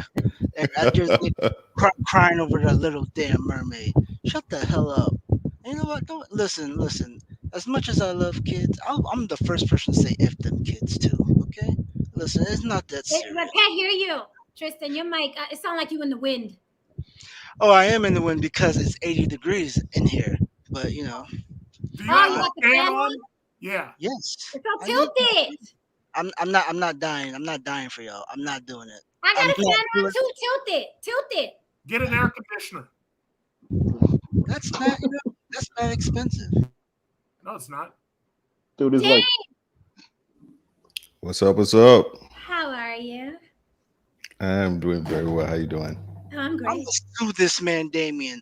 Me and Haran filed a lawsuit because we get abused, harassed. I get stepped on. Wait. Let's be clear. I don't get abused. Listen. You get abused. My turn is coming. Your thing. You just know you love it. My turn is coming. It's gonna hit me soon enough. You know, I'm gonna say something and she gonna jump all down my throat. Go ahead. I thought I have already, but go ahead. I digress. Go ahead, Dame. What say you? Because I said a lot in my damn monologue. Yeah, basically, I totally agree with you. It's like it's expecting like Disney and companies like that to have any type of interest in creating any movies or shows with a black narrative or any type of Black or Hispanic narrative is just it's just asinine. It's just all they actually don't have any new ideas. They're just recycling old ideas and trying to brand it as new. And that's what it is, putting Halle Bailey in it. It's just saying, okay, we need to figure out some way to kind of like we're running out of ideas. We need to make it fresh. So, we get it. We'll make the Little Mermaid black. So that'll attract the black dollars, as well as the people who have that nostalgic feel for the Little Mermaid in general will come back and they want to bring their kids to it, and we'll seem like we're woke, you know. It's just a money grab. I was like, there's really few creators out there who are breaking anything with a significant black narrative or making it to where seamlessly like putting black leads into a situation where it's not all about the black narrative. And I think the person who's doing it masterfully is my man Jordan Peele. And he said that his movies will always have a black narrative, and he doesn't want to be a recycled old trope or a white narrative that they just throw a black person in there. He wants to make it authentically a black narrative, like Get Out and Us was authentically. It was like he sold the narrative that these people, of what I bought it. And just like the last thing he did was I just watched that movie he just made, Nope. Mm-hmm. And it was weird. It was interesting, but I saw what he did there. You know, it was totally about exploitation. And I think he always has some underlying message that you kind of got to read into it to kind of really understand what he's talking about being exploited, like the human nature to exploit other people. And I think he was talking about black people back in the day. So that's my 2 cents on it. So I'm just gonna kind of chill and let y'all see it and then jump in where I feel it's appropriate. And just regarding Jordan Peele, I'm not a huge fan of his work. I just feel like it's like a smorgasbord of like Rod Serling and Alfred Hitchcock and Twilight Zone, like all the notes they didn't use. I feel like he's jumbling them together. With that said, I support whatever he puts out because they are original ideas. And he does cast people of color. So we have to support. Even if it's not our cup of tea, we got to support, right? He's definitely not, it's not my cup of tea. I love to Get Out. After that, I was just like, what the fuck, man? Like films, I want to enjoy films.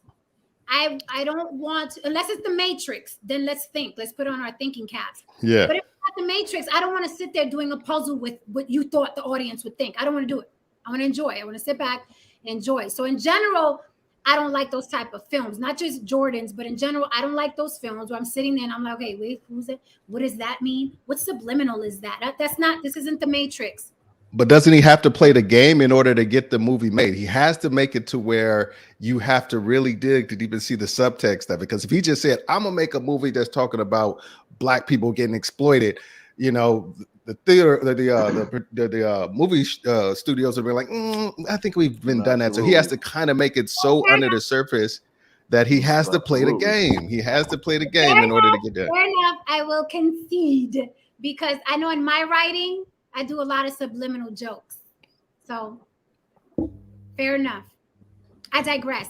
Glenn Lawrence, how are you? Our resident white boys in the building. Get Whitey, get him! What's good? My man, Glenn. It's your favorite boss. What's going on, partner? Glenn trying to get tabbed. Glenn is trying to get You trying to get bagged up in here, man. right. If you guys have not watched my week, I've already been on debates. I've already killed one white boy this week.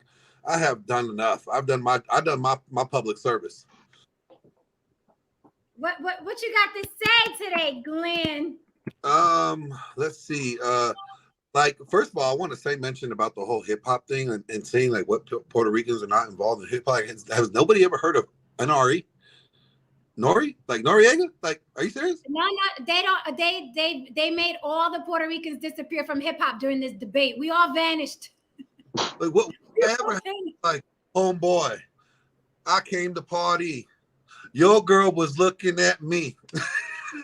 Like, y'all forgot that? Y'all forgot? Yeah, y'all forgot NORE? Okay, that's cool. Well, I guess, you know. Listen, they forgot a lot more than Nori. There's so many others, but I digress. I love this comment. Latina for Freedom, beautiful lady, says, my issue is, I say, make originals with great Black and Latino characters. Don't recycle shit for us. Joanna, Facts. Thank you for the super chat, says, I think Blacks are just angry about their inability to change their position in the world. Woo! Shots fired. You know, I like African American. Like my buddy Quentin Bell, Black director. I've known him since I was in the military. We came up together.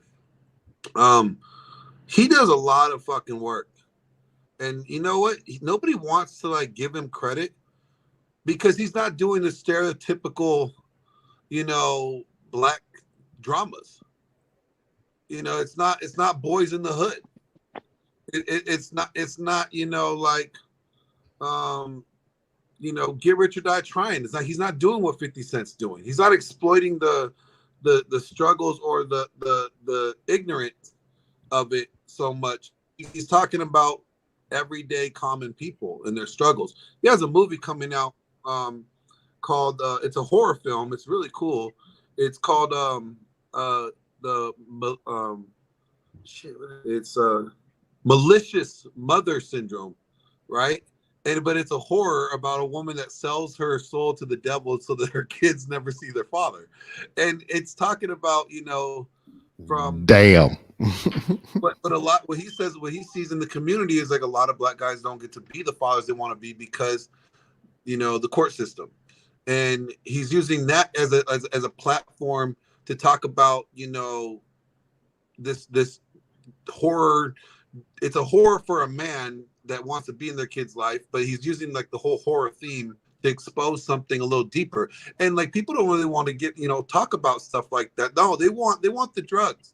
They want the big booty hoes. They want the thought mommies, you know, they want the gangster shit. And it's like, but there's so many other stories that need to be told that could be told from that community, but it doesn't sell. So they're stuck watching 50 Cent Power.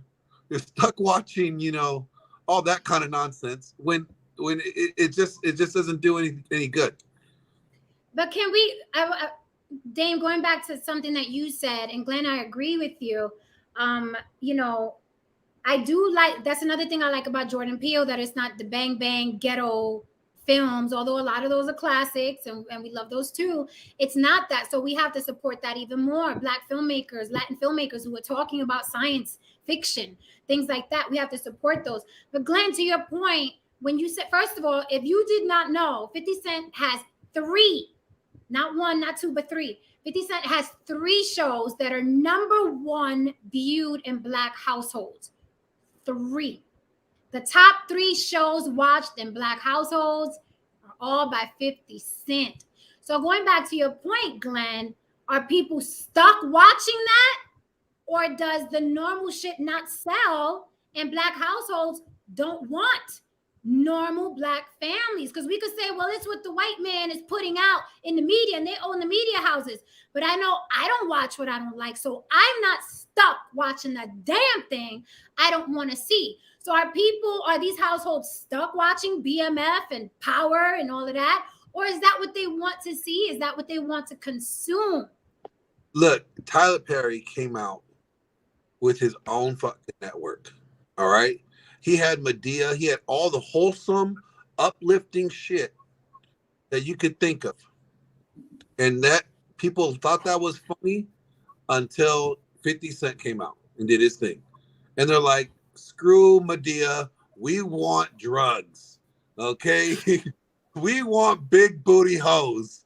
Okay. We don't want a man dressed like my grandma. We want this.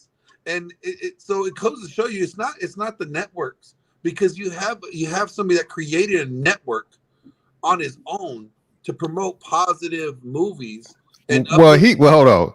Tyler Perry was exploiting the neo-religious Black culture. It's like these people there's always a religious subtext in Tyler Perry movies. It's all like there's always the old person praying, and it comes back to like, somebody's God's gonna find a way, he always had that shit going on. But is it exploitation? He's exploiting Black people's need to like be entertained, but he created a whole new viewing audience, the neo-religious who don't want to admit that they're secular. So he'd have to throw some kind of religious subtext in it for them to feel comfortable about seeing a man dressed as a woman. But the thing, I want to bring attention really quickly. I want to bring attention to this comment because it is not tinfoil. I think it is a fact. Latina for Freedom says, here's the tinfoil sombrero take. They recycle instead of make originals to create racial friction. I believe that 110% because it keeps people online. It keeps people promoting the film, and it keeps people wanting to see the film. So that's just marketing. That shit is not even a conspiracy. That is exactly what they do. Disney knew damn well if we make Ariel Black, everybody is going to go ham. These people study marketing. They study the emotional people. You really think that these companies don't know about Black Twitter? You really think that? They purposely do this shit so people can go to war. And now everybody knows about fucking Ariel is Black. Now I'm going to see it anyway because it looks adorable. Hey, does she have red hair? Yeah, she does. Hey, she probably my niece. Because my niece is mixed. And I'm telling you right now, when my sister had her, my sister is Black. And when I saw my niece, I thought she was Chucky for the first time with all that red hair. I did. I saw Chucky all the time. Let me hold that baby Chucky. No, Saint, I cannot. Hey, Jen. Wait, I just looked at the screen. What the Glenn? Where you going? Where am I going? What are you talking about? Glenn look like he gonna do a drive-by. Where you going? he looked like somebody owe him money. He gonna ride on some food. He said somebody owe me some money. He says, where you going, Glenn? He's like, hey, check on Glenn in an hour. No, Saint. Hey, Jen, how's everybody doing on the panel? Hope everybody's doing pretty good tonight. Jen, did I hear you're a fellow non-believer? Is that true? I am. Sweet. Ooh, he's an atheist too? That's what brought you here. The vibes. Reality brought you here. Listen, I think everybody's making this too, isn't it? Dame. Yeah, I'm an atheist as well. Yeah. It's the non-believers against the white Jesusers. We going to hell. All of us. So I think many on the panel are making great points. Some of the things I can add, I mean, it is all about the bottom line money, but there's also some underlying stuff. Like we were talking about Tom Cruise and Top Gun back in the 80s. The enemy were the Russians. Now, in no way in hell, Hollywood's going to make the enemy the Chinese. There's too much power in the money, for a movie like that to go, you get boycotted and shut down in China, shut down. So they're definitely bowing to popular, but I think the dollar. But I think something else you got to think about is that we have people feeding, how can I say it? Feeding people this replacement theory. So, this is more proof for the talking heads that are feeding that narrative. Well, look, now Ariel's they're making her black. I think it's ridiculous. I mean, that's it's a phenomenal point. That is a phenomenal point you're making. Yeah. I think it's ridiculous because they're saying like, and I want to bring somebody. John Leguizamo. I don't know if I can say his name right. John Leguizamo. He was talking about boycotting a movie because I want to say it was somebody playing Castro wasn't Latino, but yet he plays people who aren't that are white in movies. He forgot that point. He forgot that point before he went on that rant. He forgot. He played Italian. He played white. I mean, they're actors, right? I mean, why do you have to be something in order to play something? I mean, but anyway, I just want to say that the whole replacement theory, I think, has a lot, because I think it's really stupid when they came out and said that Stormtrooper, they're making him black. He's not black in the book. Who's reading these books, and what movie goes exactly what a book does anyway? It's just dumb. But we're arguing over that instead of arguing over real problems in the society. We're arguing over what ethnic origin someone's in a movie that's not even real,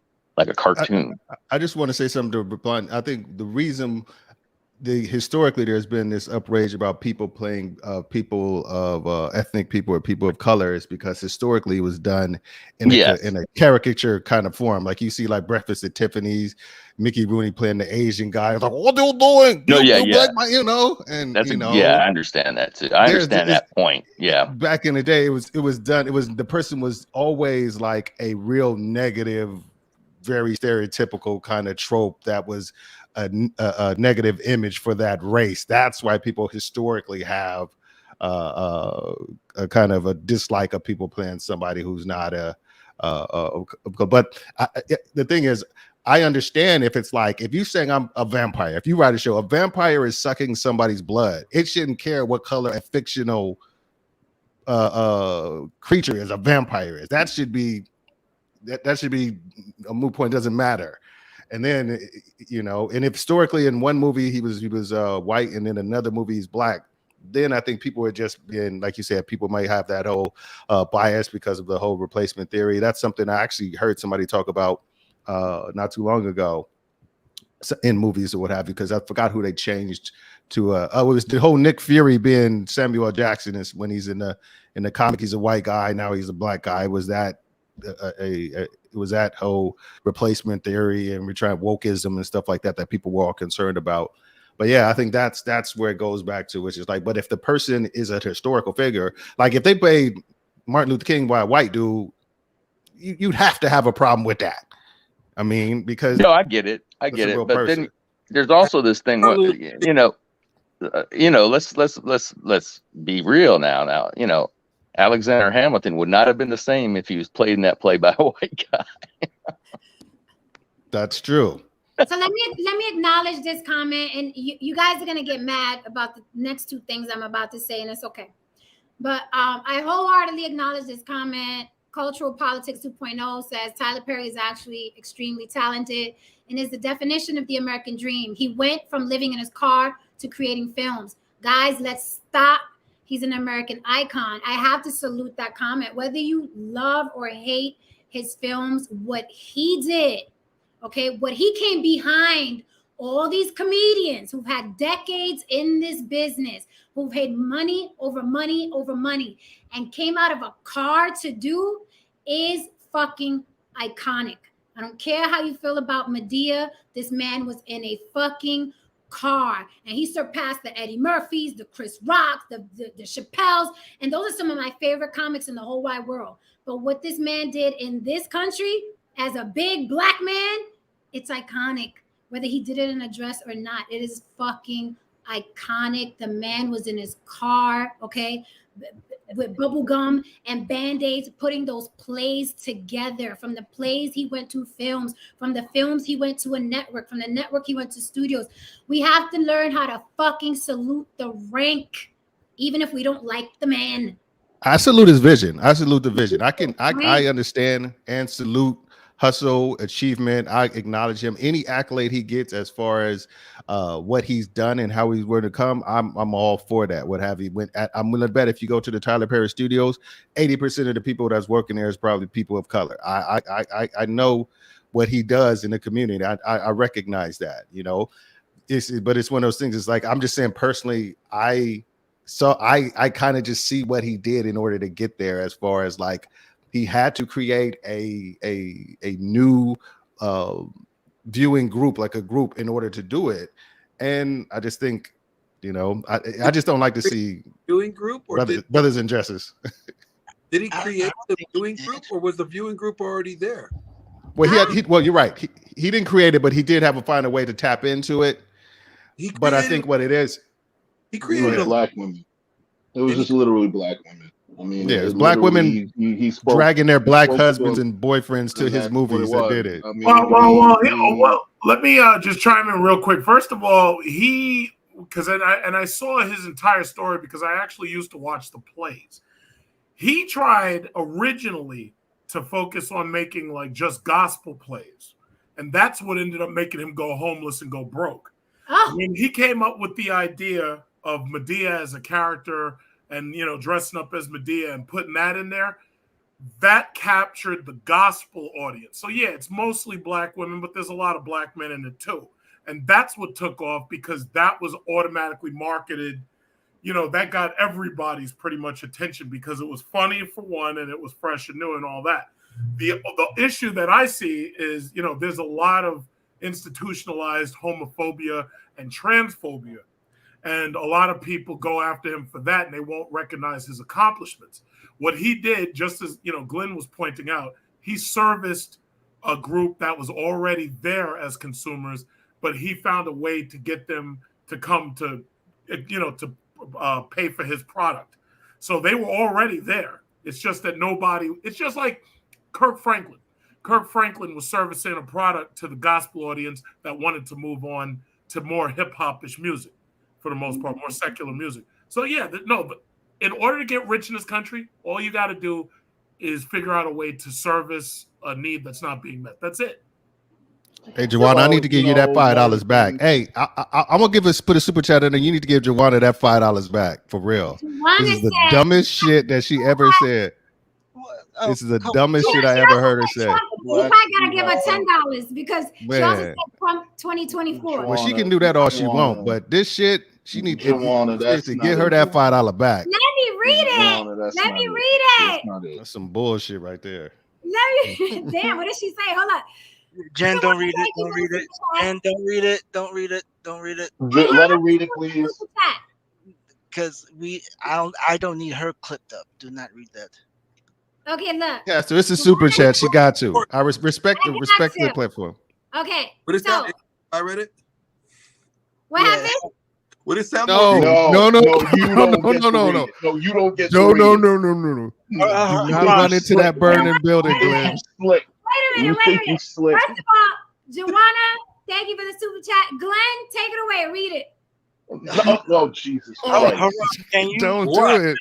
You have the power and creativity, but lack the intellect on how to use it. She didn't even say how to use it, to use it. Okay, guys. So, what do you think about what Joanna said? Way off. Just absolutely way off. Is that at this moment, or does it have merit No. somewhere? I mean, it's a very. I'll just say my 2 cents right here. I'll just say my 2 cents right here. Whether or not if it's a not all or all, I think that's a very irresponsible statement to make. I would contend that maybe she would have to elaborate more on her point. Maybe I'm not fully understanding the point of where she's coming from. There's a very limited number of characters there, so maybe she needs to really fully explain herself. However, this is just not it. That's a racist to sit here and say that. Yeah, if she it's would a have very said racist statement. access, You know what I or mean? Wait one second, Dame. Let me just say. Go Let me ahead, just brother. finish right quick right here. Joanna, this is really what I would really need to say here. If you would just have said that Black people have the raw materials and the tools to actually, you know what I mean, to do what's necessary and so on and so forth, but maybe they need to work on, we need to work on our execution and so on and so forth, then I'll be able to fully understand better understand where you're coming from.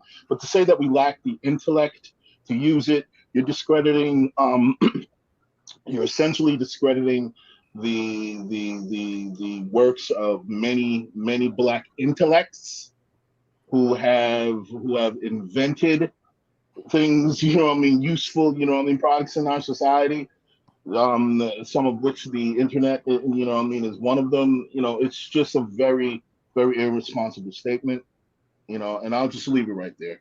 Can I just say this really quickly? If I switch the words, hear me out. If I switch the words around a little bit, would it be fair if I said Blacks do have creativity and intellect, but lack power? Yeah, there you go. Switch the I word still- intellect Yeah. with access. Jen, No. it's completely different. especially But that to me makes sense. They do have the creativity and intellect. They don't have the power. There's no military. No one's going up Yeah, but against. that's not what she wrote. Yeah, Right, that's but if I switch them around, would it sound better? No, But it then would you know how sound they better, say, but that's not what she wrote.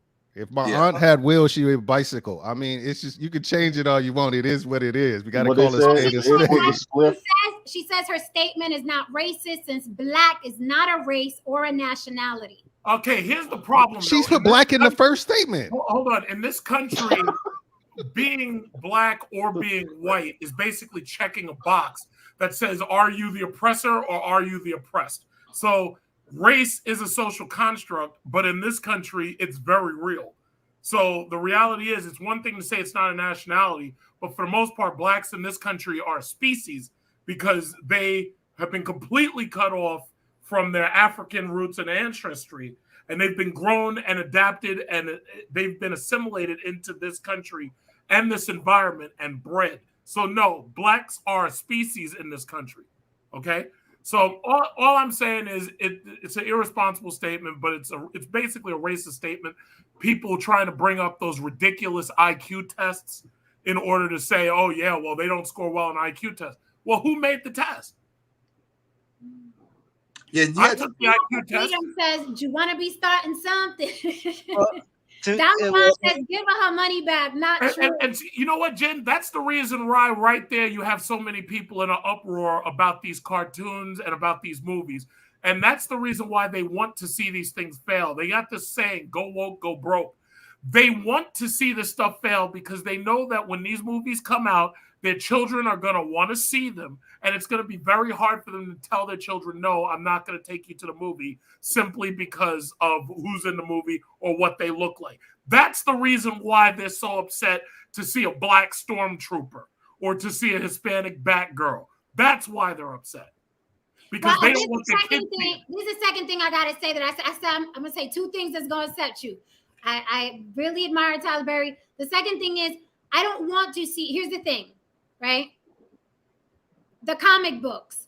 If Superman was presented as white, I want him to be white forever. Sorry, I don't want to see a Black Superman. I don't want to see a Black There's nothing Superman. wrong with that. There's nothing wrong with that. Storm was presented as Black in the books, then I don't ever want to see a white Storm. Like whatever was Right. in the fucking book, sorry, I want those characters because we saw them visually. It wasn't just text. We saw those characters drawn visually. I want to see that come to life in a film. I don't need a white Storm and I don't need a Black Superman. I do not. I Well, don't. if their race was like integral to their story, like Storm is from Africa, so of course you don't want to see a white Storm coming from Africa, and Superman is an alien, so he could be whatever the fuck he wants. I don't want to see. Where is he from? Krypton? I don't want that. No, there weren't black people in Krypton. Yeah, they were. Yeah, they were actually. They just had a show where the bad guy General Zod was black. Yeah, there was just actually less black people on Krypton than there were actually on Earth. They've had 3 shows. Superman was white. Leave him white. They had 3 shows where General Zod was black. Superman was white. You need to read up on your Superman. You got to turn to the Sci-Fi Channel, man. No, I'm telling you, go to that Krypton show that they just had on TV. General Zod is a black man. And in the show, what was it? Was this a show cartoon? General Zod was black. Yeah, well, they presented Jesus as white for what hundreds of years, and the thing about it is he wasn't. So just because he was presented that way, he should stay that way. No, but if I'm creating something, hold on a damn minute. If I'm creating something and I wrote it, I don't give a fuck that you want me to change their race because of your feelings. If I wrote it, we're talking about comic books that there were actual authors. There were actual authors that said this person is white, this person is from black, they're from Africa, this person is Mexican. And then somebody else bought the intellectual property. Somebody else bought the intellectual property and they changed it. It's just that simple. All right, but I said I don't want to see it. If like you said, if I'm the author and if I'm the author and I write that's the way it works. If you don't want to see it, don't go see it. That's it. If I'm the author, I'm a writer. I'm sensitive about my shit. If I write certain characters, but when you sell your intellectual property to somebody else, they have the right to change it because now they own the right. No. You got to understand how this works. If you make something and you sell the right, just like Disney bought Star Wars. So once Disney bought Star Wars, they could have made every single last person in that movie Chinese, and there ain't nothing you can do about it except they could have turned Yoda into a black man. They could have turned Yoda into a Eskimo. And there's nothing you can say. Wait, Yoda's not black? Y'all telling me this now? No, Yoda is he's from Jamaica. Yoda's Filipino. Yoda's from Jamaica. Green. Yoda's Mexican. Grandpa. Yoda's Mexican. No, let me ask you this. First of all, why do you think Disney bought up all those IPs? Why do you think? Joanna, you can come up if you want. Joanna, you can come up if you want. Let's welcome Black Man Unfiltered. I'm sure he has a lot to say about race and these characters. How are you, sir? I am doing fantastic. How are you tonight, sweetie? Really, really good. Welcome. You haven't been up here in a minute. I know, girl. You sent me a message one time, and I was like, "Damn, when she gonna respond back to my damn message?" But you're a celebrity now, so I mean, damn, I got to catch up with the celebrities, you know. I'm here. We're all here. We're all celebrities. But I just want to say real quick, I agree with the fellas. I do think that some of these stories, because if you go back to, and I know we got some comic book guys up here, so thank God. But if you go back to Stan Lee, I remember hearing a story about Stan Lee saying that he made his characters based on black influencers, and he said Professor X is Martin Luther King, Magneto is Malcolm X. Wow. And he has something to that effect. That's correct.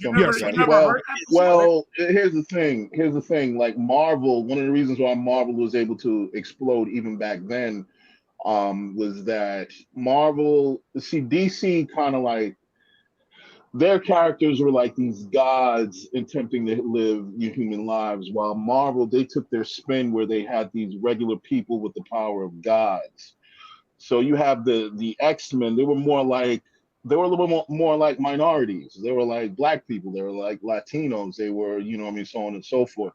So the idea of, Magneto being, Malcolm X, and Professor X being, Martin Luther King, it worked well because you got to understand a lot of this stuff came out in the 1960s.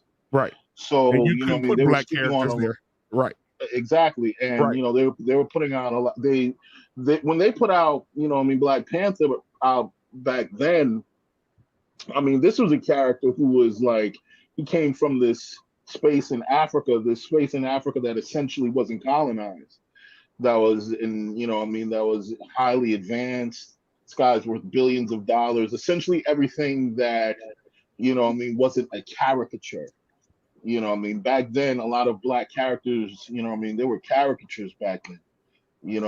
And Marvel, they were kind of putting out these characters, these black characters that had dignity. Except Luke Cage. The first Luke Cage looked like first design of him looked like he looked like a So black can I give y'all pushback? Can I give y'all Even pushback? Little Mermaid, if they would have made a black cartoon Little Mermaid in 94 or 89 or whenever it came out, nobody was going to go see that shit. Nah. They weren't going to go see it.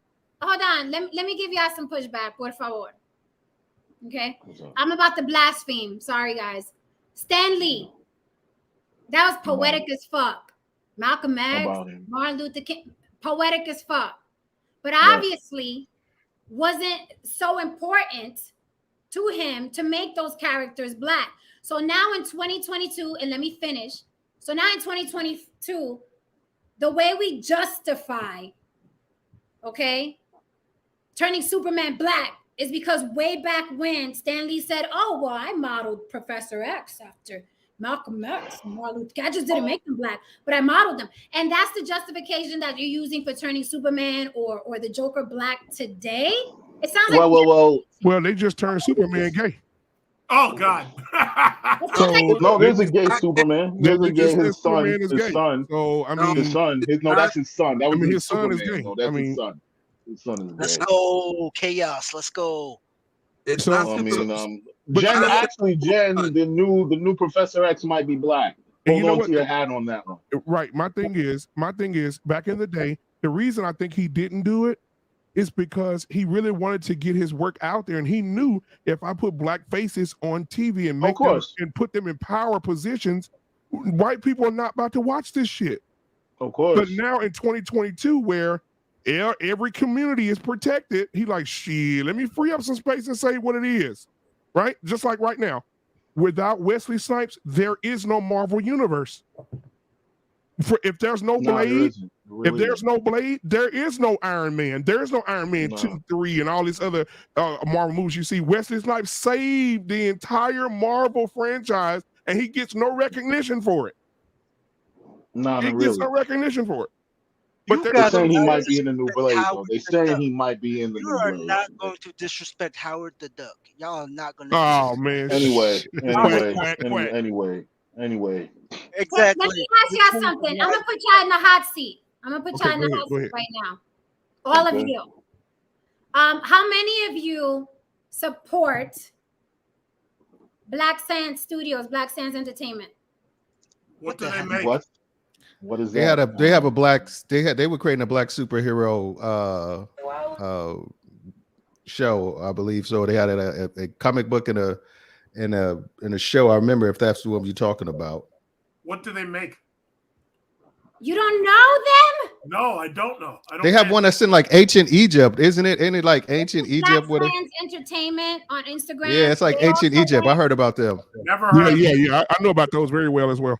Okay, so they also were on Shark Tank. They did a deal, I think, supposedly with Kevin Hart. I don't know how far that went, but these are Black comic book creators. It's amazing. The characters are fucking amazing, like really, really beautiful.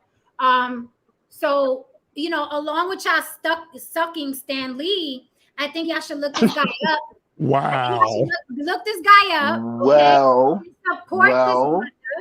Support this brother. As you type that up right there, I'll one you up and tell you that there's another Black comic book creator that you could be also supporting. Harriet Tubman, Demon Slayer, because I stay up on the Black, comic book artists. I'm not up on all of them, but you can check out Harriet Tubman, Demon Slayer. They've been out for like maybe good 2-3 years. there's a number of black comic book, companies I can put you on to. You know, what's funny is somebody a little while ago said, why are we concentrating on the characters, race, and everything? Because there's more important things that we should be worried about. The sad thing is, what they're doing is they're overlooking the issue of racism. These black characters, just like we were talking about, Stan Lee didn't want to put out black characters, even though he used the civil rights story for his mutants in order to push his message. And the thing about it is the buying audience has changed now. And somebody's mentioned white replacement theory. As far as I'm concerned, that's not a theory. That's actually a fact. This country is literally replacing them, and it's not me doing it. It's the government itself. But bottom line is, the bigger issue of racism is still there, and it's underlying just about everything we do one way or another. So the mere fact that people are going this crazy over movie characters lets you know that there's a bigger underlying issue. And until you actually address that issue or do something about it, you're going to continue to have this issue, and you can't move on to bigger and better things. That's the reason why China is kicking America's ass. They only have grand Chinese to look out for. Look, listen, man, brother, let me tell you something. If representation, I tell people this all the time, if representation didn't matter, then Jesus wouldn't be white. Yeah, but they want you to believe he is because they want you to believe that he's something he's not. So my thing is, but that's the point that I'm making. This is the point that I'm making. If representation did not matter at all, the face of God, so quote unquote God, would not be close to white. White supremacy. Okay, it would be anyone, anything, anyone else. There's a reason why that could be, that white component is attached to it. So yes, language and images are how you control thought. If you can control language and you can control images, you can control thought. Now, if Jesus was a white man, he would have been the only one in that entire region, and we know that. Absolutely. I mean, he'd have burned to death, but his skin under that hot ass sun. But yes, fucking melanoma. Exactly. But the point, the entire point that I'm trying to make. See, this was the big issue when Black Panther, emerged. That was the big debate. These kids, when they saw Black Panther, it was a big thing for these kids, man. Yes, but Black Panther itself. But I want you to think about something. Black Panther itself was still. It was racially there was. You mean to tell me with all that technology, they're still walking around with spears and fucking blankets for shields? Really? That's the other. There was a lot of underlying. You know what? The best. I would say the best representation was really coming to America. And when that movie came out, that movie was panned. They're like, it's just a rags to riches story. It's a Cinderella man. Mm-hmm. And they panned that movie, but that movie was an instantaneous classic. And it took Eddie Murphy to put that movie out. And even with Blade. Which one? Coming to America. Yeah. It basically was like the first movie that had like an all-black lead cast. And it wasn't the first movie, but it was the first major movie like that. Then you look at The Mantis and you look at Blade. In the very beginning, it was understood that it was basically just them and they were doing everything. But then when they tried to make it a TV series, they started bringing in white actors as if the public wouldn't accept that they themselves could handle all of that. And you know what? Let me, if I can add some perspective to what you just said. We're forgetting about a lot of superheroes that were black from the 70s. You have people like Blade, you got Cyborg, we can do DC and Marvel. You got John Henry Irons from Steel, you got Luke Cage, you got damn War Machine, you got Static. I don't know if y'all even remember Static from DC. Why is it that the black man is always electrical? Why is right? Why is it, right. Have y'all noticed that the black man always has a problem with electricity? What the fuck is that? Do y'all remember? And their weakness is always water. Yeah. Do y'all remember? do y'all remember Bishop from X-Men? Yeah, Bishop. Yes. I mean, come on, bro. I mean, there's so many that they haven't even opened up yet. And I mean, come on, Misty Knight. I mean, what are we talking? Oh my God, bro! And look, Green Lantern. When they made Green Lantern, he wasn't black, but Green Lantern was black. It took me a long time but Green Lantern was the Lantern Corps, so that could be anybody with a ring. Right, exactly, bro. Okay, cool. I'll take that. But let me Jen, your ask y'all podcast this. just turned into Comic-Con.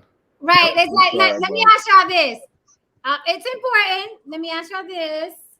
And I know that Stan Lee and all the characters we know and love, the heroes and the villains, are ingrained in our heads. But riddle me this, Batman. What do you think would happen if someone like Black Sands Entertainment, and I'll put them up on the screen so anybody watching could look them up on Instagram.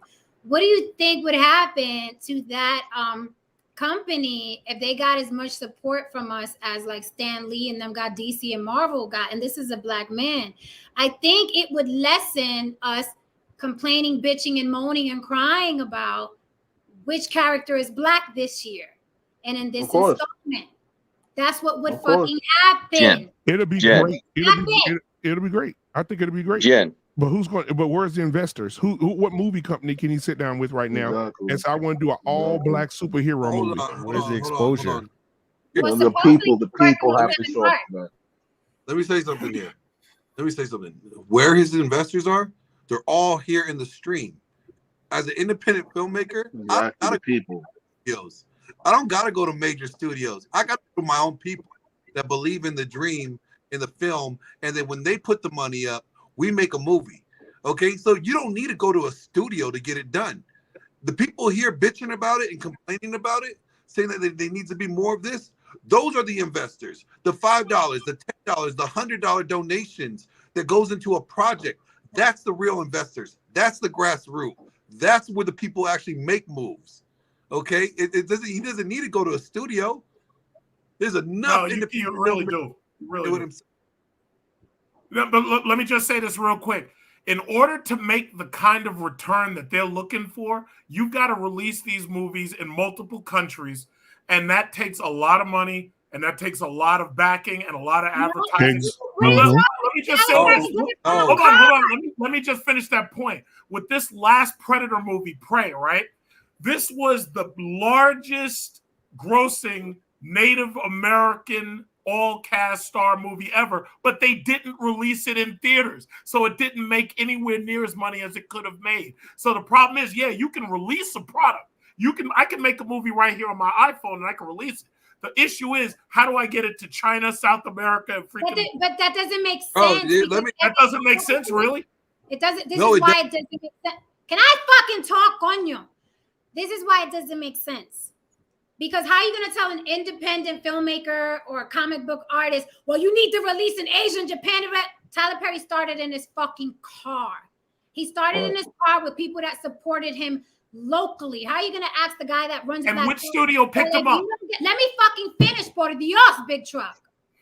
How are you going to tell the guy that runs Black Sands, well, if you don't get it, in theaters in Japan, you're never going to make. Tyler Perry was in a car. You have to start somewhere, and your supporters have to be local. I'm just saying, the amount of time that we spend talking about Marvel and DC, everybody and their mama watching this chat, okay, and talking shit on this panel should be following his Instagram page. That is what I'm talking about. It is Black Sands Entertainment. It is crazy that people are saying, I don't know who he is.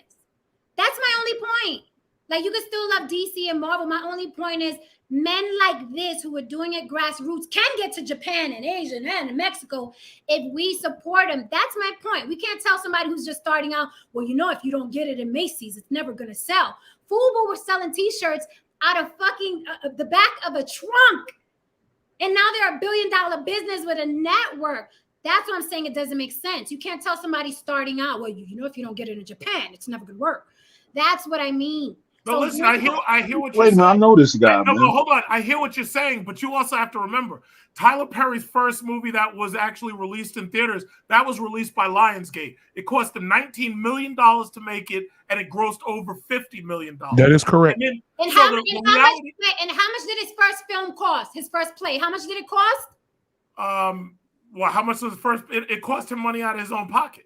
And then keep in mind, his grandmother's pocket. Hold on, his plays bankrupted him. His plays bankrupted him. Right. He went bankrupt. Correct. And how much is he worth now? But that's because Lionsgate helped him get started. Yeah, but he had to get started. The Lionsgate. He had already built his audience. Because of his hustle. Did Lionsgate approach him when his plays failed? Did Lionsgate approach him when his plays failed? No, they approached him later on. They did not. They approached him when his community kept uplifting him and supporting him. Then Lionsgate said, oh shit, you got 50,000 people in the audience? Well, come on in. I'll talk to you. My point is you have to start somewhere. Lionsgate didn't show up at the church. I hear you. I hear you on that. I totally hear you on that. That's what I'm talking about. We have to support. I love DC. I love Marvel. I love the cosplay. I love Comic-Con. I fucking love it. Okay? I fucking love it. But when men like this come out, we have to fucking support, or we will be crying about who's not black and who's not Latin for the next 100 years. For the next fucking 100 years, we'll still be arguing why Superman ain't black. We gotta stop it. I hear you. I want to say something. Please, everybody watching, follow Black Sands Entertainment. Buy one comic book. Buy one. I got these for my grandson. Buy one fucking comic book. Share one fucking post. You share everybody else. If Kim Kardashian drops her ass, y'all share it. So no. Share. Hey, I just bought some, Jim. Don't even try Big Truck because I know. Did you see the picture I just posted? You Did you see share how them bad she BBL looks? bitches. Did you see how bad she looks? Big Truck, you share them big ass, fake ass BBL but bitches. I don't share Kim You Kardashian. share Black Sands. Okay, all right. Yeah, I just bought it off I just bought the pack off of Amazon. I just bought the pack. $80. $80. Yep. All right. Let me say something. Hey, which one did you get? Which one did you get? It's the full series bundle. The complete I bundle. got the complete Black Sand series bundle. I got this one comes to all the way to number 10. Yeah, I see it. Yeah. Big Truck, you really don't. Also, make sure y'all all send that money to the Cash App of $ Tristan Draper as well. No, Tristan. No. Well, it is you know, independent. Thank you. See that fucking. I'm passionate about this shit. Yeah, all we need is a loud Puerto Rican and shit gets done. That's it. And people move. You know, money is made.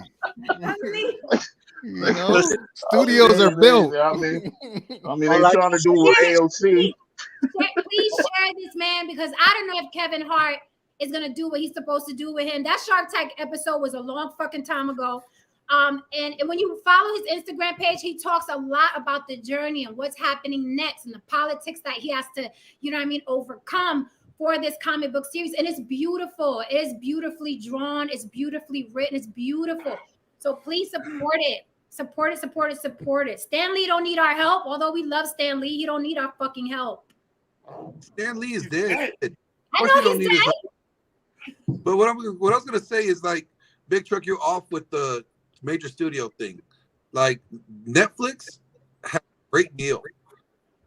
Like, you could get on a Netflix budget on a low budget film, and your film is everywhere. I understand it, but Netflix is a studio. No, it's not a studio. It's not just a studio. They have studios. They have their own personal studios. No, I understand that. I've worked with them. I'm saying they're not just a studio. They're also a distributor. Exactly. No, that I agree with you. They're distributors and they have their own studios. So you could get a low budget project on Netflix, okay, and it's seen everywhere. Right. No, I agree. Yo, your internet is breaking up. You okay over there? I'm in a hotel. Are you using like satellite or something?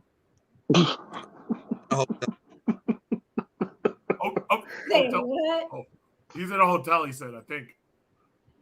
Yeah, Netflix be robbing the filmmakers. Oh, they do. Oh, Jen, we got a super chat. You want me to read it? Because it's targeted basically toward me, but it's for you. Okay, well, thank you for the super chat. Big Truck. Here we go. Let me read it. Can I read it? This is one of your. Can I read it? Can I read it? It's one of these parasites that follows me around. Can I read it? Sure. It says, Big Truck Simp Enforcement Services. Big Truck, I thought that was your Puerto Rican. Why is she checking you so hard? We should share your Discord messages about her, Mr. Enforcer. Would you like to reply? Honestly, I don't know. Why don't you send some more? Yeah, send some more. Send some more. In fact, why don't you send the messages and each time you do it, pay like $10 or something. Go ahead, send some more. Come on. Send some more. Okay, well, I have a reply for him or her. So yeah, if they send another super chat, I'll reply. Thank you for the super chat. Okay, I'm guys. here to tell you right now. What? We don't. Let me tell you something. We don't care.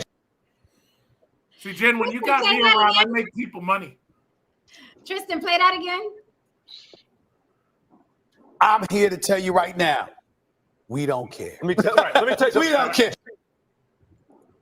There you go.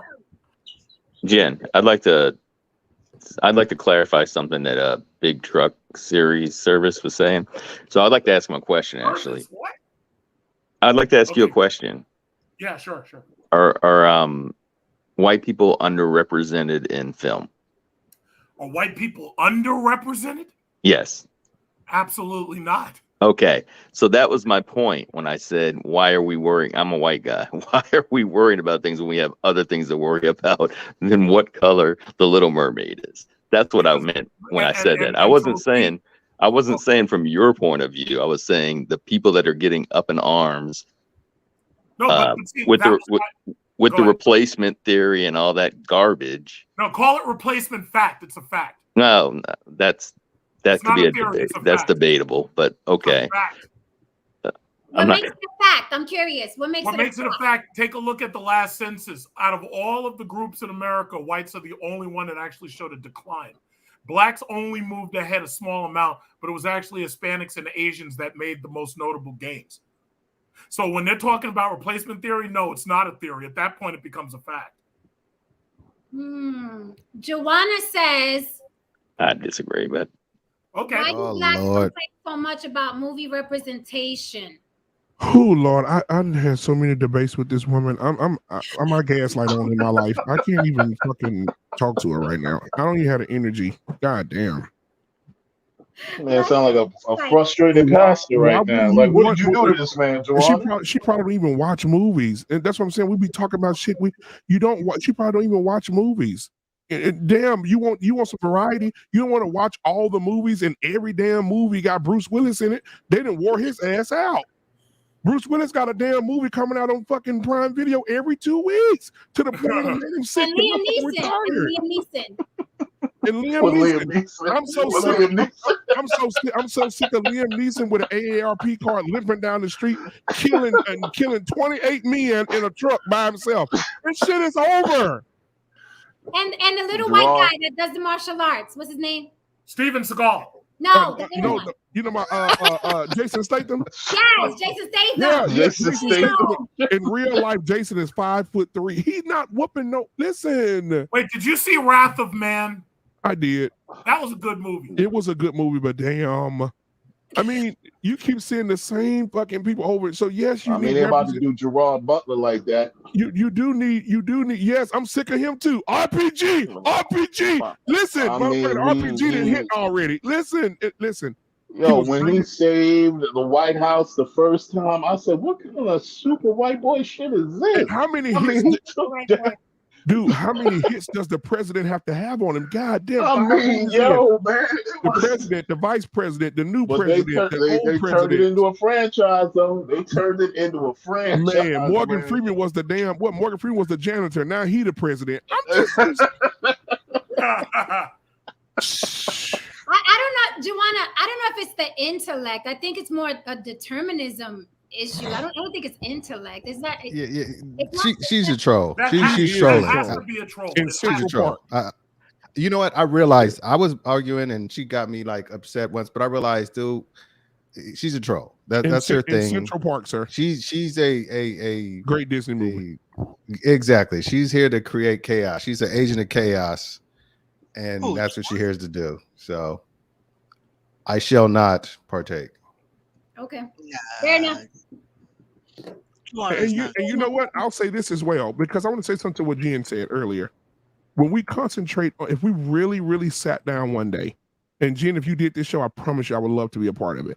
But if we sat down one day and actually concentrated on Disney movies, these Disney movies are kind of weird and awkward if you sit down and just really pay attention to into these movies. All these movies are underage girls, right? But let's talk. I'm gonna leave that out. Let's go to Pinocchio. Pinocchio was a little boy. They found out he was a little boy, right? The entire movie, they were searching for Pinocchio to buy him and sell him to what? What's the name of the island they tried to sell him to? Pleasure Island. A little boy. Google it. They tried to sell a little boy to a bunch of men on an island that were buying little boys. And the name of the island was Pleasure Island. This is real shit, right? Well, the joke me and my daughter always had about Disney is that they always killing off the parents. Right, no parents. They love killing off a mama. Yeah, poor Bambi. They love killing off parents, and I do notice Disney does that a lot. They either killing off the mama or killing off the daddy. And if you're a black man, you got to be an animal. Yep.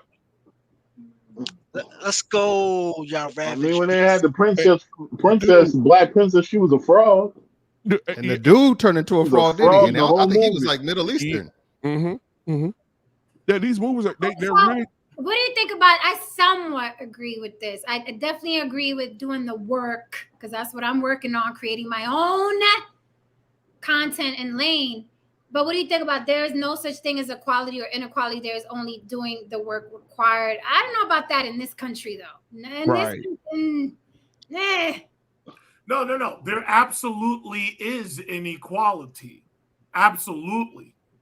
People are unequal. The only thing that we're supposed to be guaranteed is equal protection under the law. It's the inequalities that make the country more diverse and stronger. Because I think you can overcome inequality. I think you can overcome inequality, but it exists. Absolutely. It's very much in place. It is very much in place. There are people who don't want to hear about racism and they want to shut it down immediately. They don't even want to hear about it. And I get it. If you doing what you're doing and you're not making that the focus of everything you do, it's like, oh, I'm not getting channeled because of the white man and all this kind of stuff like that. If you don't make that the focus of everything that you are doing, then you put yourself an opportunity to kind of level out the playing field. If you're not making your own impediments for your own success by having this woe is me mentality or that kind of situation. Don't get me wrong. I do recognize inequality, but I agree. I was like, I've come too far to like really think that if I had been sitting there talking about like some of the people I know, complaining about what's not been, I'm not have access to, I wouldn't have created a new lane for myself to try to do other things. So, hey, Jen, real quick sidebar. I'm in here talking to you guys, and as I'm talking to you, my daughter, she's 11. She walked in. And she looked at the screen and she said, oh, Daddy, is that the lady from Bad Girls? And I said, what the hell do you know about Bad Girls? You're 11. Why is she watching that? Yeah, she said, I watched it at Auntie house. Well, she's not going back over there anymore. But she's starstruck. So I'm gonna let her speak to you. She's gonna wave at you on the camera real quick. Jemiah, here she is. Look. No, she said her hair. Hi, Jemiah. Speak. Hi, Jemiah. You watched me in the Bad Girls. I'm not that mean. I'm really not that mean. Look, she's starstruck. Oh my God. Yeah, she's not okay. Look. Hi, sweetie, so pretty. I'm really nice. I'm really not that mean. She said she's really nice. Right, guys on the panel? They got it. She's like, y'all better say I'm not mean. All right, baby. I was on mute. Daddy love you. I was on mute. Oh my God. Y'all better say I'm not mean. Y'all supposed to vouch for me. She came up on my show with a knife. Qualify this really quickly. Am I lying? The super chat. Juana says, Jen agrees with me. Blacks need to stop complaining and do the work. But you forgot the but, Juana. There's a lot of inequality and a lot of hurdles, and there's a lot of oppression, systematic, and a lot of shit against us. You forgot that part. So we have to do the work and we have to stop complaining, but we have to do the work and stop complaining because of the obstacles. Because we don't have the luxury. We don't have the luxury of complaining. Okay. We don't have the luxury. We are not whacked. We have to put in the extra work. So I just Right. want We to have to do qualify everything that. extra. Huh? I say everything has to be. We have to work twice as hard, basically. Yes. Yes. I think that we need to, Joanna. I think you need to. Here's the thing, Joanna. You can agree to everything that you say, but this does not negate the fact that racism will still exist, and we can still acknowledge that. Now, there might not be not much we can do about it, but we can still acknowledge that yes, you know what I mean, racism still exists. Oh, Now, it's real. Joanna, a number of stances that you have, I do agree with. A number of stances that you do have, I don't agree with. But you tend to have a very conservative outlook on certain things, and there's some strong conservative ideals that I do think that some of us could benefit from. But I think you also need to. I think the fact that you are so conservative and so rooted in some of these ideals, I think that it makes you rigid. I think it makes you very rigid and maybe incapable of seeing outside of just yourself. See. Don Levon says, Don Levon echoes it. He says, I already have funding for 4 short films and I never directed or written a script for a film before. Basically, I'm not asking or waiting on Hollywood for shit. Fuck them. That's what I'm Oh, talking Jen, did I tell you I used to work for Marvel? I don't remember. Yeah, I'm a comic book artist. I forgot to tell you that. Okay, Black Man Unfiltered has to go. Thank you so much, sir, for coming up. Hugs and kisses to Jemiah. Keep it from Auntie's house. Absolutely. But I seen Bad Girl, so I'm like, damn, she seen all that. Oh, I'm calling my auntie tomorrow morning. I'm like, bitch, what is your problem? There's a lot going on in that movie. It's a lot. Absolutely. But thank you so much. Thank you so much, Jen, for your platform. I appreciate you. And if you ever need anybody to stand in one of your movies and need a big dude to slap a bitch, just call me. I'll be there. Thank you. Y'all have a good night, man. Peace. My dog. Take care, brother. You know what? This is what I feel like Joanna is saying, and y'all don't get offended, and I don't care because I've been waiting for the perfect moment to play this video. See, you feeling a bit sensitive right now. All up in my circumference. You act like you want me to give you a fucking hug or something! Let me reiterate, I don't give a fuck! I love it. I've been waiting to play this video for a while. Thank you, Joanna. You made my dream come true.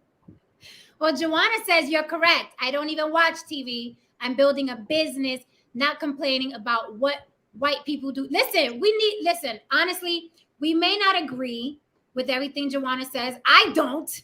I agree with a lot of her points, but I don't agree with everything because that shit is fucking real. The country is against us. Okay? It just is. It's not fair here.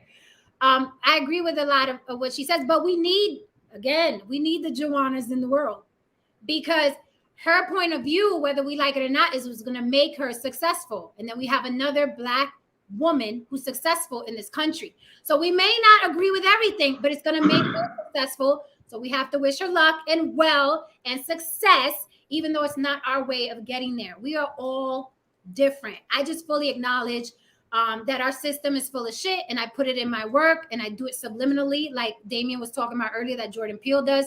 So I salute people that work like that. But we also have to salute Joanna, whether we agree with her or not, because at the end of the day, she's a successful Black woman, business owner, and that's what it is. I don't have to agree with. Listen, I don't vote, so I don't have to agree with everything she Look, said. I don't believe in fairness. I believe you get what you take. That's it in life. I believe you get what you take in life. You know what I mean? And if you do a hell of a lot more asking than taking, then you're most likely behind the 8 ball. And that's just how power works in many ways. I read it. Joanna says, I addressed that one. Now I have a question. So with Haran's statement, I need to know, Haran, how many kneecaps have you busted in, sir? Sir, I'm not a violent individual at all. I'm a man of intellect. I'm a man of science. I'm a man of decorum. I actually live in Jersey City. I am from Far Rockaway, Queens, No, I am not a violent Really man. seems like there was any safe I believe I believe in I violence. believe in people actually sitting down. No, I believe in people actually sitting down and actually discussing their differences. So when they Nice, take it Ron, there, did you nice. take it there? Yes or no? That was Pardon? great. I'm gonna try that. Okay. I said, all right. I'll say this. What are your thoughts on de-escalation? When's the last time you tried to de-escalate, or do you just let them take it there because you know you can take it there as well? Well, here's the thing.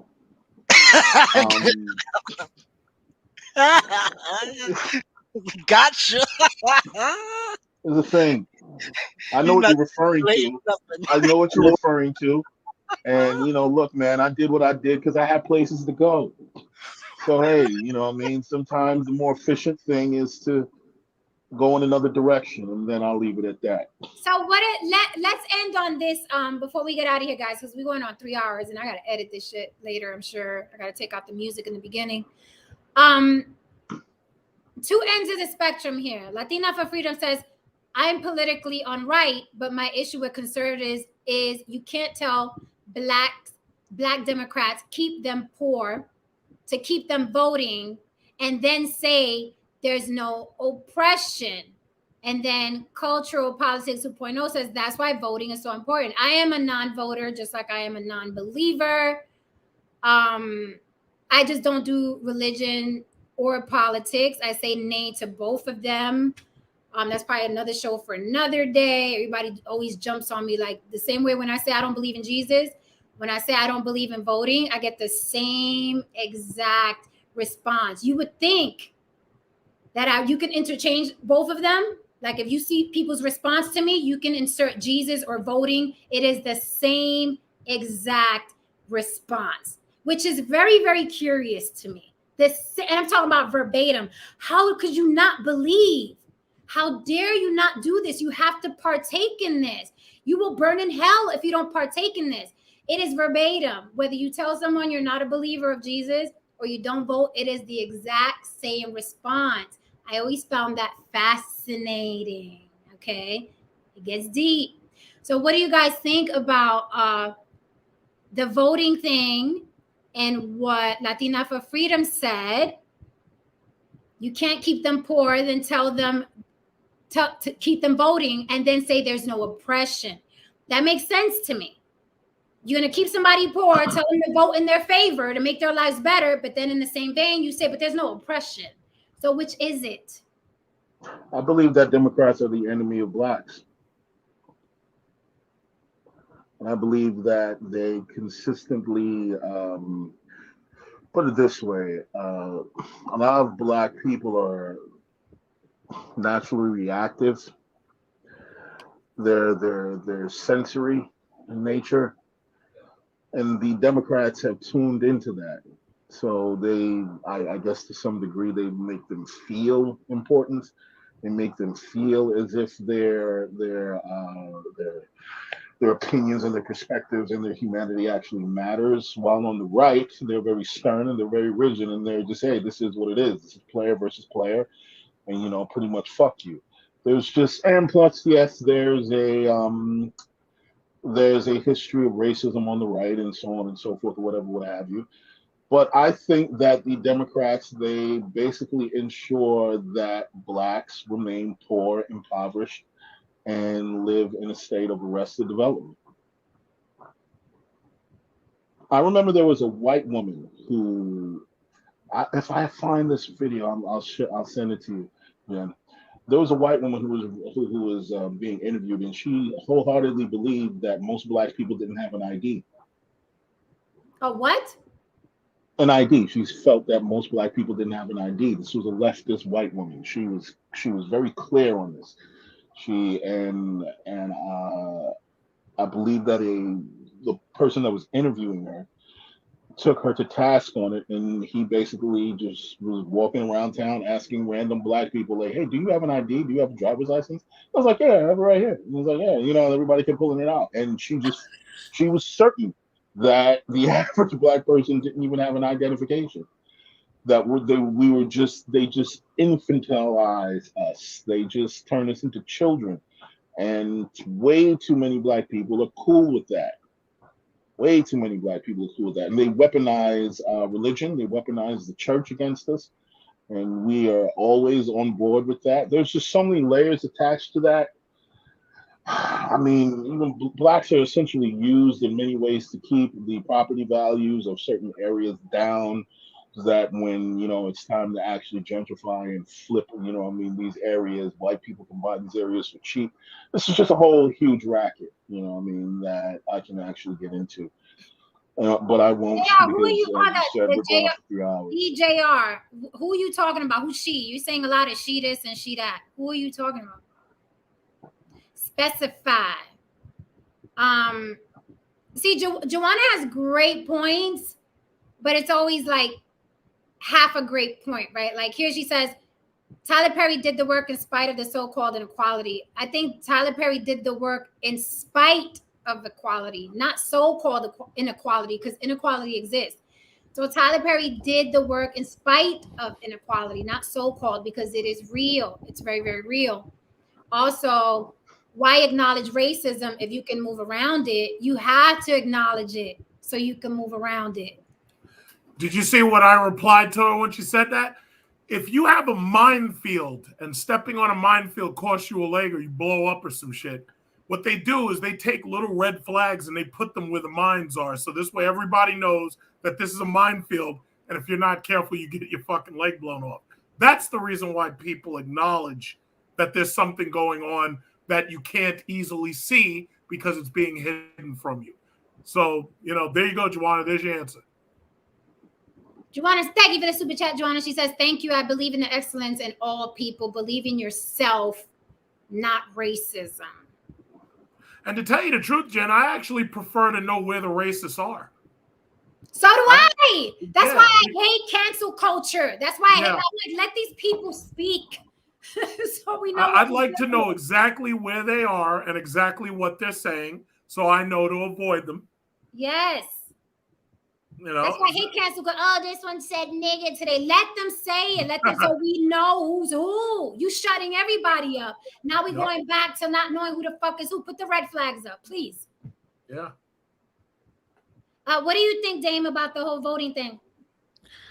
Well, my position has always been this. Well, it ain't always been this, but since I started really like diving deeper, because I was a non-voter, what have you, now like you, but I vote issues now. More local races than national races, but I vote issues because there's certain things I am more conservative on: drugs, prostitution, a little bit more liberal.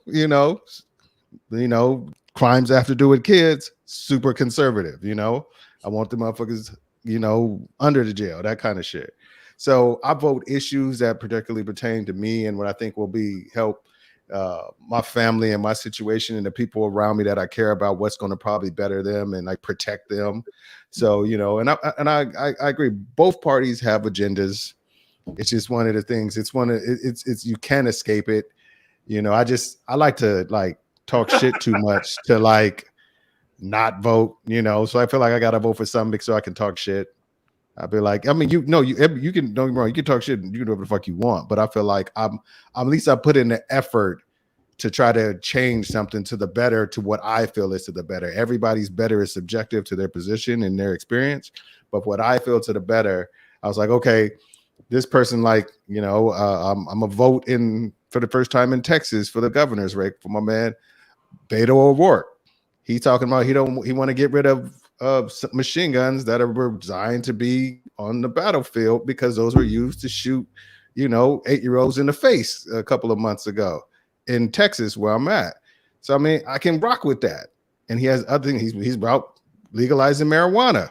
I can rock with that. So I'm gonna rock with those things, hoping that enough people rock with it so they can like bring it into law so they can, and I feel there's no real drawback to those type of things. So like I said, I feel like both of them have an agenda.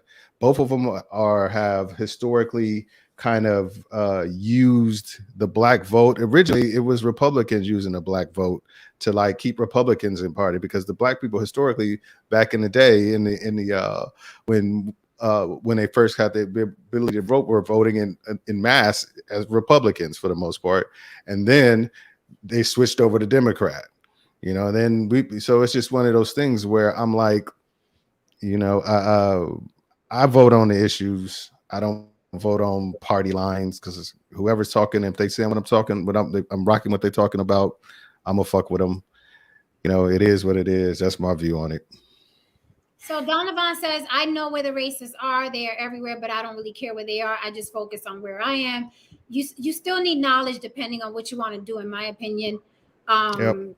I care where they are. You know, not only that, but I like to know, because as soon as I hear it, I don't support. And I'm petty. Like when Big Dog, the Honey Bunter, with the other guy, the wrestler, Hulk Hogan, like as soon as I hear that whole nigga shit and porch monkeys and all of that, Paula Dean, like I like pulling my support from people who are blatantly racist. I just like, it's not a big deal. Like I'm not changing the world, but I don't want to put my money or give ratings to people that feel that way. So I like knowing, I worry about my own hustle and where I am, but I like knowing. If I can know, then great, right? Because I'm not going to support somebody who views us that way. So I like knowing, along with worrying about my hustle and what I got to do to overcome, you know what I mean, those obstacles. But I like knowing. I don't want to be fucking oblivious. Like, all I got to do is work hard. You have to know who's who.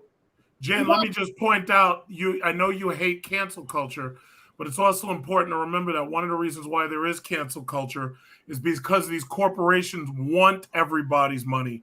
And if they have anybody working under them that they think may be racist or sexist or whatever, they're getting rid of them in order so that you can't criticize them and give them a reason to boycott them.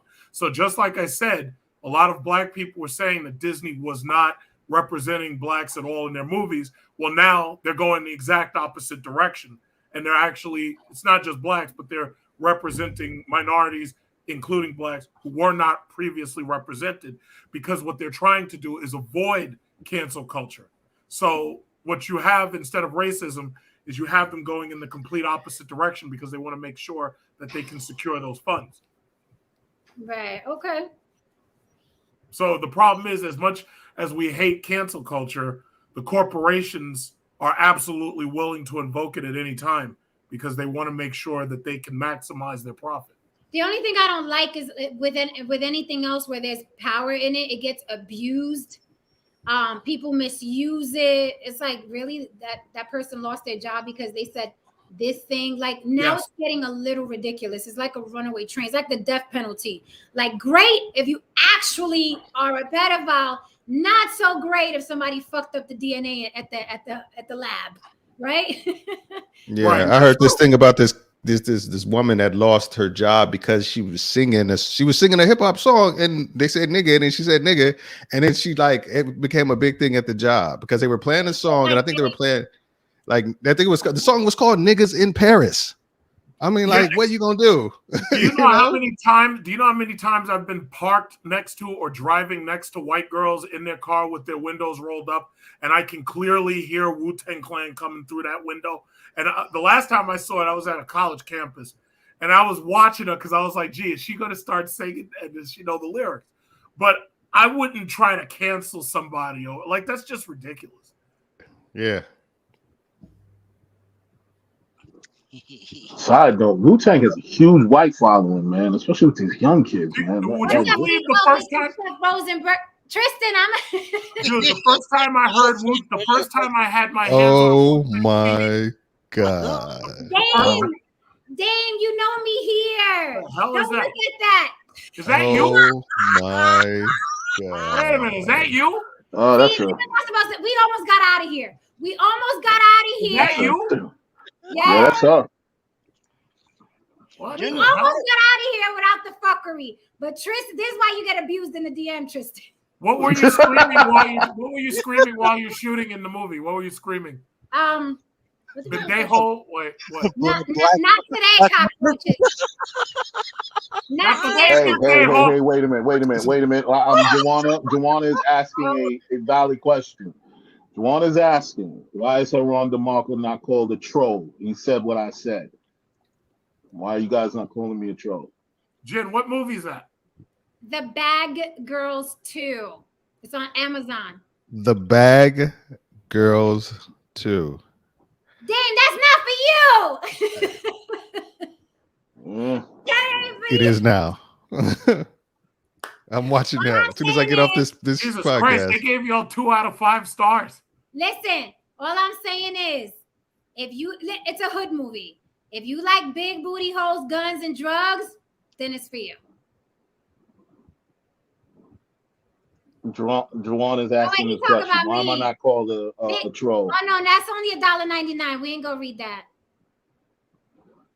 Hold on. Come on, man. You don't got $10, No, man. Jen, listen, Jen, I'm very angry at you because you haven't been portraying Alexandria Ocasio-Cortez like we talked about. I thought about it. I was like, you just got a new super chat. Can I read that for you? No, it's targeted towards me. He has to do more than $2. Hey, you hear that, big zip enforcement? $5 or it doesn't get read, stupid. Okay, No. so no, listen, Jen, you're ignoring me, and I keep giving you excellent advice, and you should be doing the Alexandria Ocasio-Cortez. I need to be motivated. Like, I did look at There's her. no motivation. Get the suit. Stop. Nope. Get the suit and roll your hair back as a bun in the back of your head and just get it done. I'll do it for, you know what? I'll do it for stop. Halloween. Just stop playing games. Stop playing. Get the high-heeled shoes. I have the whole outfit. I have that in my closet already. And the glasses. I'll do one. I'll do one. Listen, I'll put it out. You'd have taken off by now, but you're just not doing it. I don't know. I'll do one. I have to be motivated. Like, I looked at her. I was like, how can I approach this? I'll do it. You know what you should do? You know what you could do? You could do that. You could just come on and read HR bills. And in the House and the Senate, you could just read the bills. And that would be just part of the show. That sounds easy. Yeah, simple is better. Okay. Wrote it Bad down. Girls 2 is what's on deck. Dang. Y'all just really gonna just ignore. Y'all really just gonna ignore what you want to ask y'all. I'm sorry, Joanna. Let's answer this. I'm sorry, Haran. Why is Haran DeMarco not called a troll? He said what I said. I don't know. My point of view, he also added what I added. So I don't know. Why do you guys think? Because Joanna wants to know. We could give her an answer. Why is Haran not being called a troll? And he said what she said, supposedly. Did you say what she said? I said something similar. Yeah, I don't know if it was verbatim, but it was something rather similar. Okay. We're not talking about one. A troll isn't about one comment. It's about your history of the comments that you make. It's not about one thing you're saying. Okay. It's about the things that you say. It's a succession of things. That's the reason why I would not consider my man Haran a troll. There you go. However, you fall into Joanna's trap of the whole equality statement. I said it's a whole gotcha moment. But I gotta read something for the congregation. Janicia Garcia, she is an actress, writer, producer, born and raised in the South Bronx, New York. Janicia is a star in her own right, but carries the torch with honor of the many Latinas who we paved the way. Humble yet confident, she works diligently to master the craft of acting, which has been her passion since childhood. Order! Go. Let's go. See? He's playing Dame, you just got your ticket. You just got your ticket, Dame. You got abused in the DM. You just got your ticket, buddy. No. I'm impressed. I liked it. That was good. That was good. I'm showing love. I just watched you kick down a door with a Desert Eagle in your hand. Oh, now y'all all in my and you got a whole actor reel and shit. Listen, y'all gonna stop. What is this? Oh no. I'm done with y'all. I'm out. Listen, no Saints said there's football tomorrow, so we gotta go. Wait, a guy takes you up to the roof and you knock the shit out of him? Holy Oh crap. my God! What? Order in the court. Mind you, do you see how natural she plays a drug lord? Like she's done this before. Have y'all realized that? Like it's so natural. That was another life, Tristan. We all have one. It's the same Oh life. yeah. Joanna is not a man. No, Joanna is a woman. Blood Moon. To me, I Thank think you, Latina for freedom. She's like, give Jen her flowers. She is those things. Nah, Jen's a boss. She's my dog. To be real. Jen's my girl. Okay. All I'll right, tell guys. you, as soon as Jen listens to me, as soon as she listens to me and she becomes the senator, I'll tell you, she's gonna take off. I swear, Big Truck, I'll fucking do it. I'm gonna fucking do it. I'll do it. Maybe I'll throw something out there for Halloween or sooner. Not Halloween. I will throw something out there. All right, guys. So this was fun. It was light. Thank you for contributing. I will acknowledge that you were here 50 years from now, not like they do in the Puerto Ricans and hip hop. Wink, wink. I'm glad that you guys. I'm glad that you guys were here. You participated. You know, I always vouch for y'all. Thank you for being passionate and yelling. Thank you for understanding that when I yell, I love you guys to death. I know assholes watching will try to turn it into something else, but we yell in this bitch. This is the block. That's what happens on the block. Everybody fucking yells to get their point across, all right? We're like a fucking Italian family. Okay, so let me block this motherfucker before we out of here. It's never too late to get blocked, bitch. Never too late to get blocked. You could get blocked at the last 2 seconds of the show. All right, guys, so we are out of here. I will see y'all again. Don't forget, keep sending me them ideas in my Gmail because sometimes I'm not up to speed on all the current events. So if you guys want to send me something to dissect, please feel free to do so. Okay. And if you're gonna watch that godforsaken movie, I'm watching it. comment. Leave a nice comment. I'm gonna watch it on my Nintendo. I'm watching it right now. Lord. If you like ass, boy, there's ass, and more ass in that movie. Pounds of ass. No, say thank you for coming up here. You are quite brave, sir. Thank Glenn. Glenn is out here in Vegas somewhere. I think he went to Treasure Island to get some food. Haran, I'll hit you behind the scenes. I'll send you that clip of that drunk asshole that was on that stream. Dame, thank you for coming. You know, next time I cam up, I just been having a crazy. Yeah, I'm like, what is this? What's going on? The whole panel. No. This is not a normal thing. I was just like painting the back fence, and I was just like, I'm still looking kind of toe up. So I'm like the whole panel. I got to represent for you. I look crazy right now. I'm the only one. I'm like, everybody's here to see you. What do you mean? Pero no importa. Oh, you know what? I just realized you had a YouTube account. And you actually posted the acting reel on YouTube. I see. But that's my separate.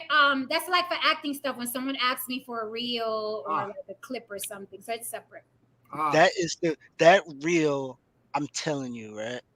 Good night, Tristan. Dismiss the class. No.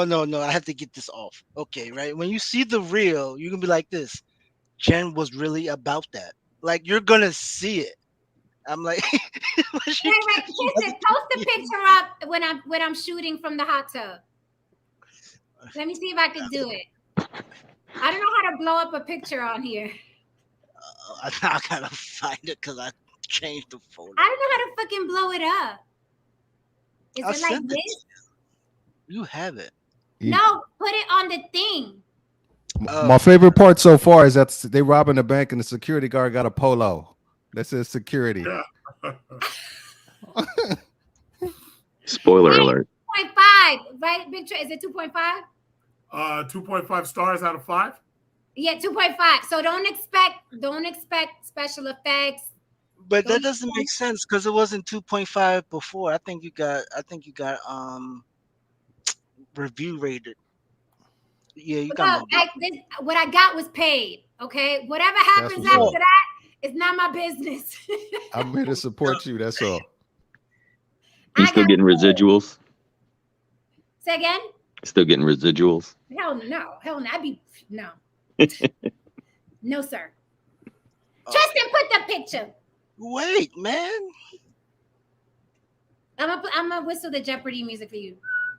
Oh, here we go. Okay, here we go. Bam!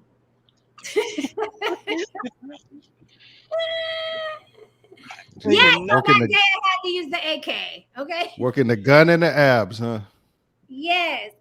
And All right, you know guys. what's So, hilarious? People have asked me where I got that photo, and they can never get it. It's hilarious.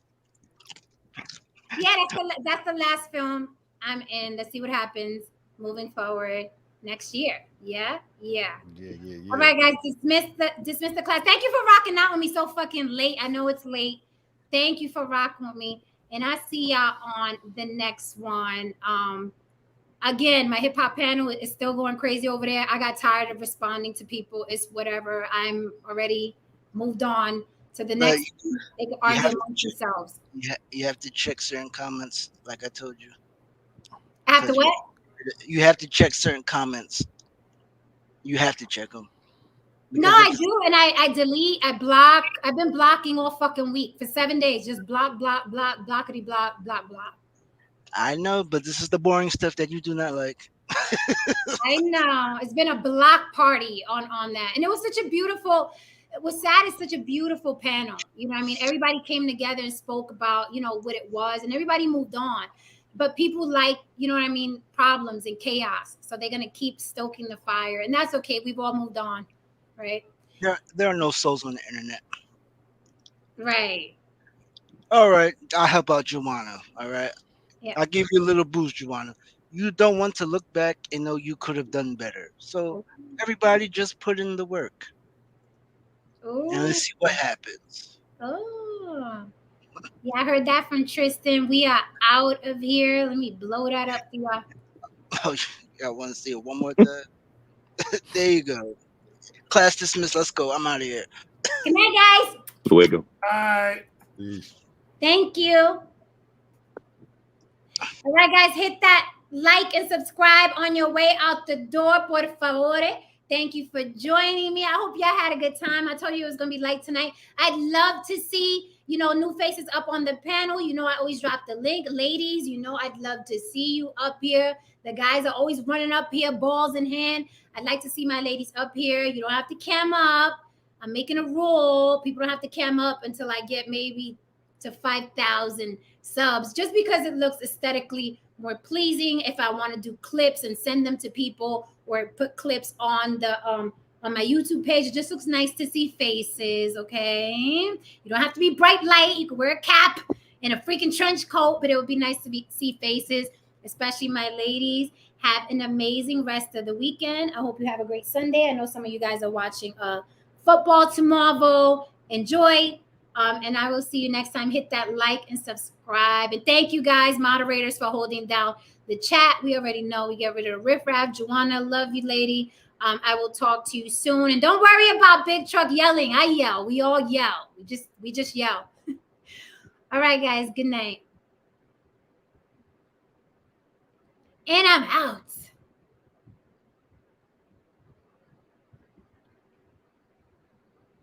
All right, guys, I'm out. Leave me a comment in the comments, a heart emoji, a thumbs up, a wink, whatever. It helps with the algo, and I haven't been on for a week. All right, guys, I'm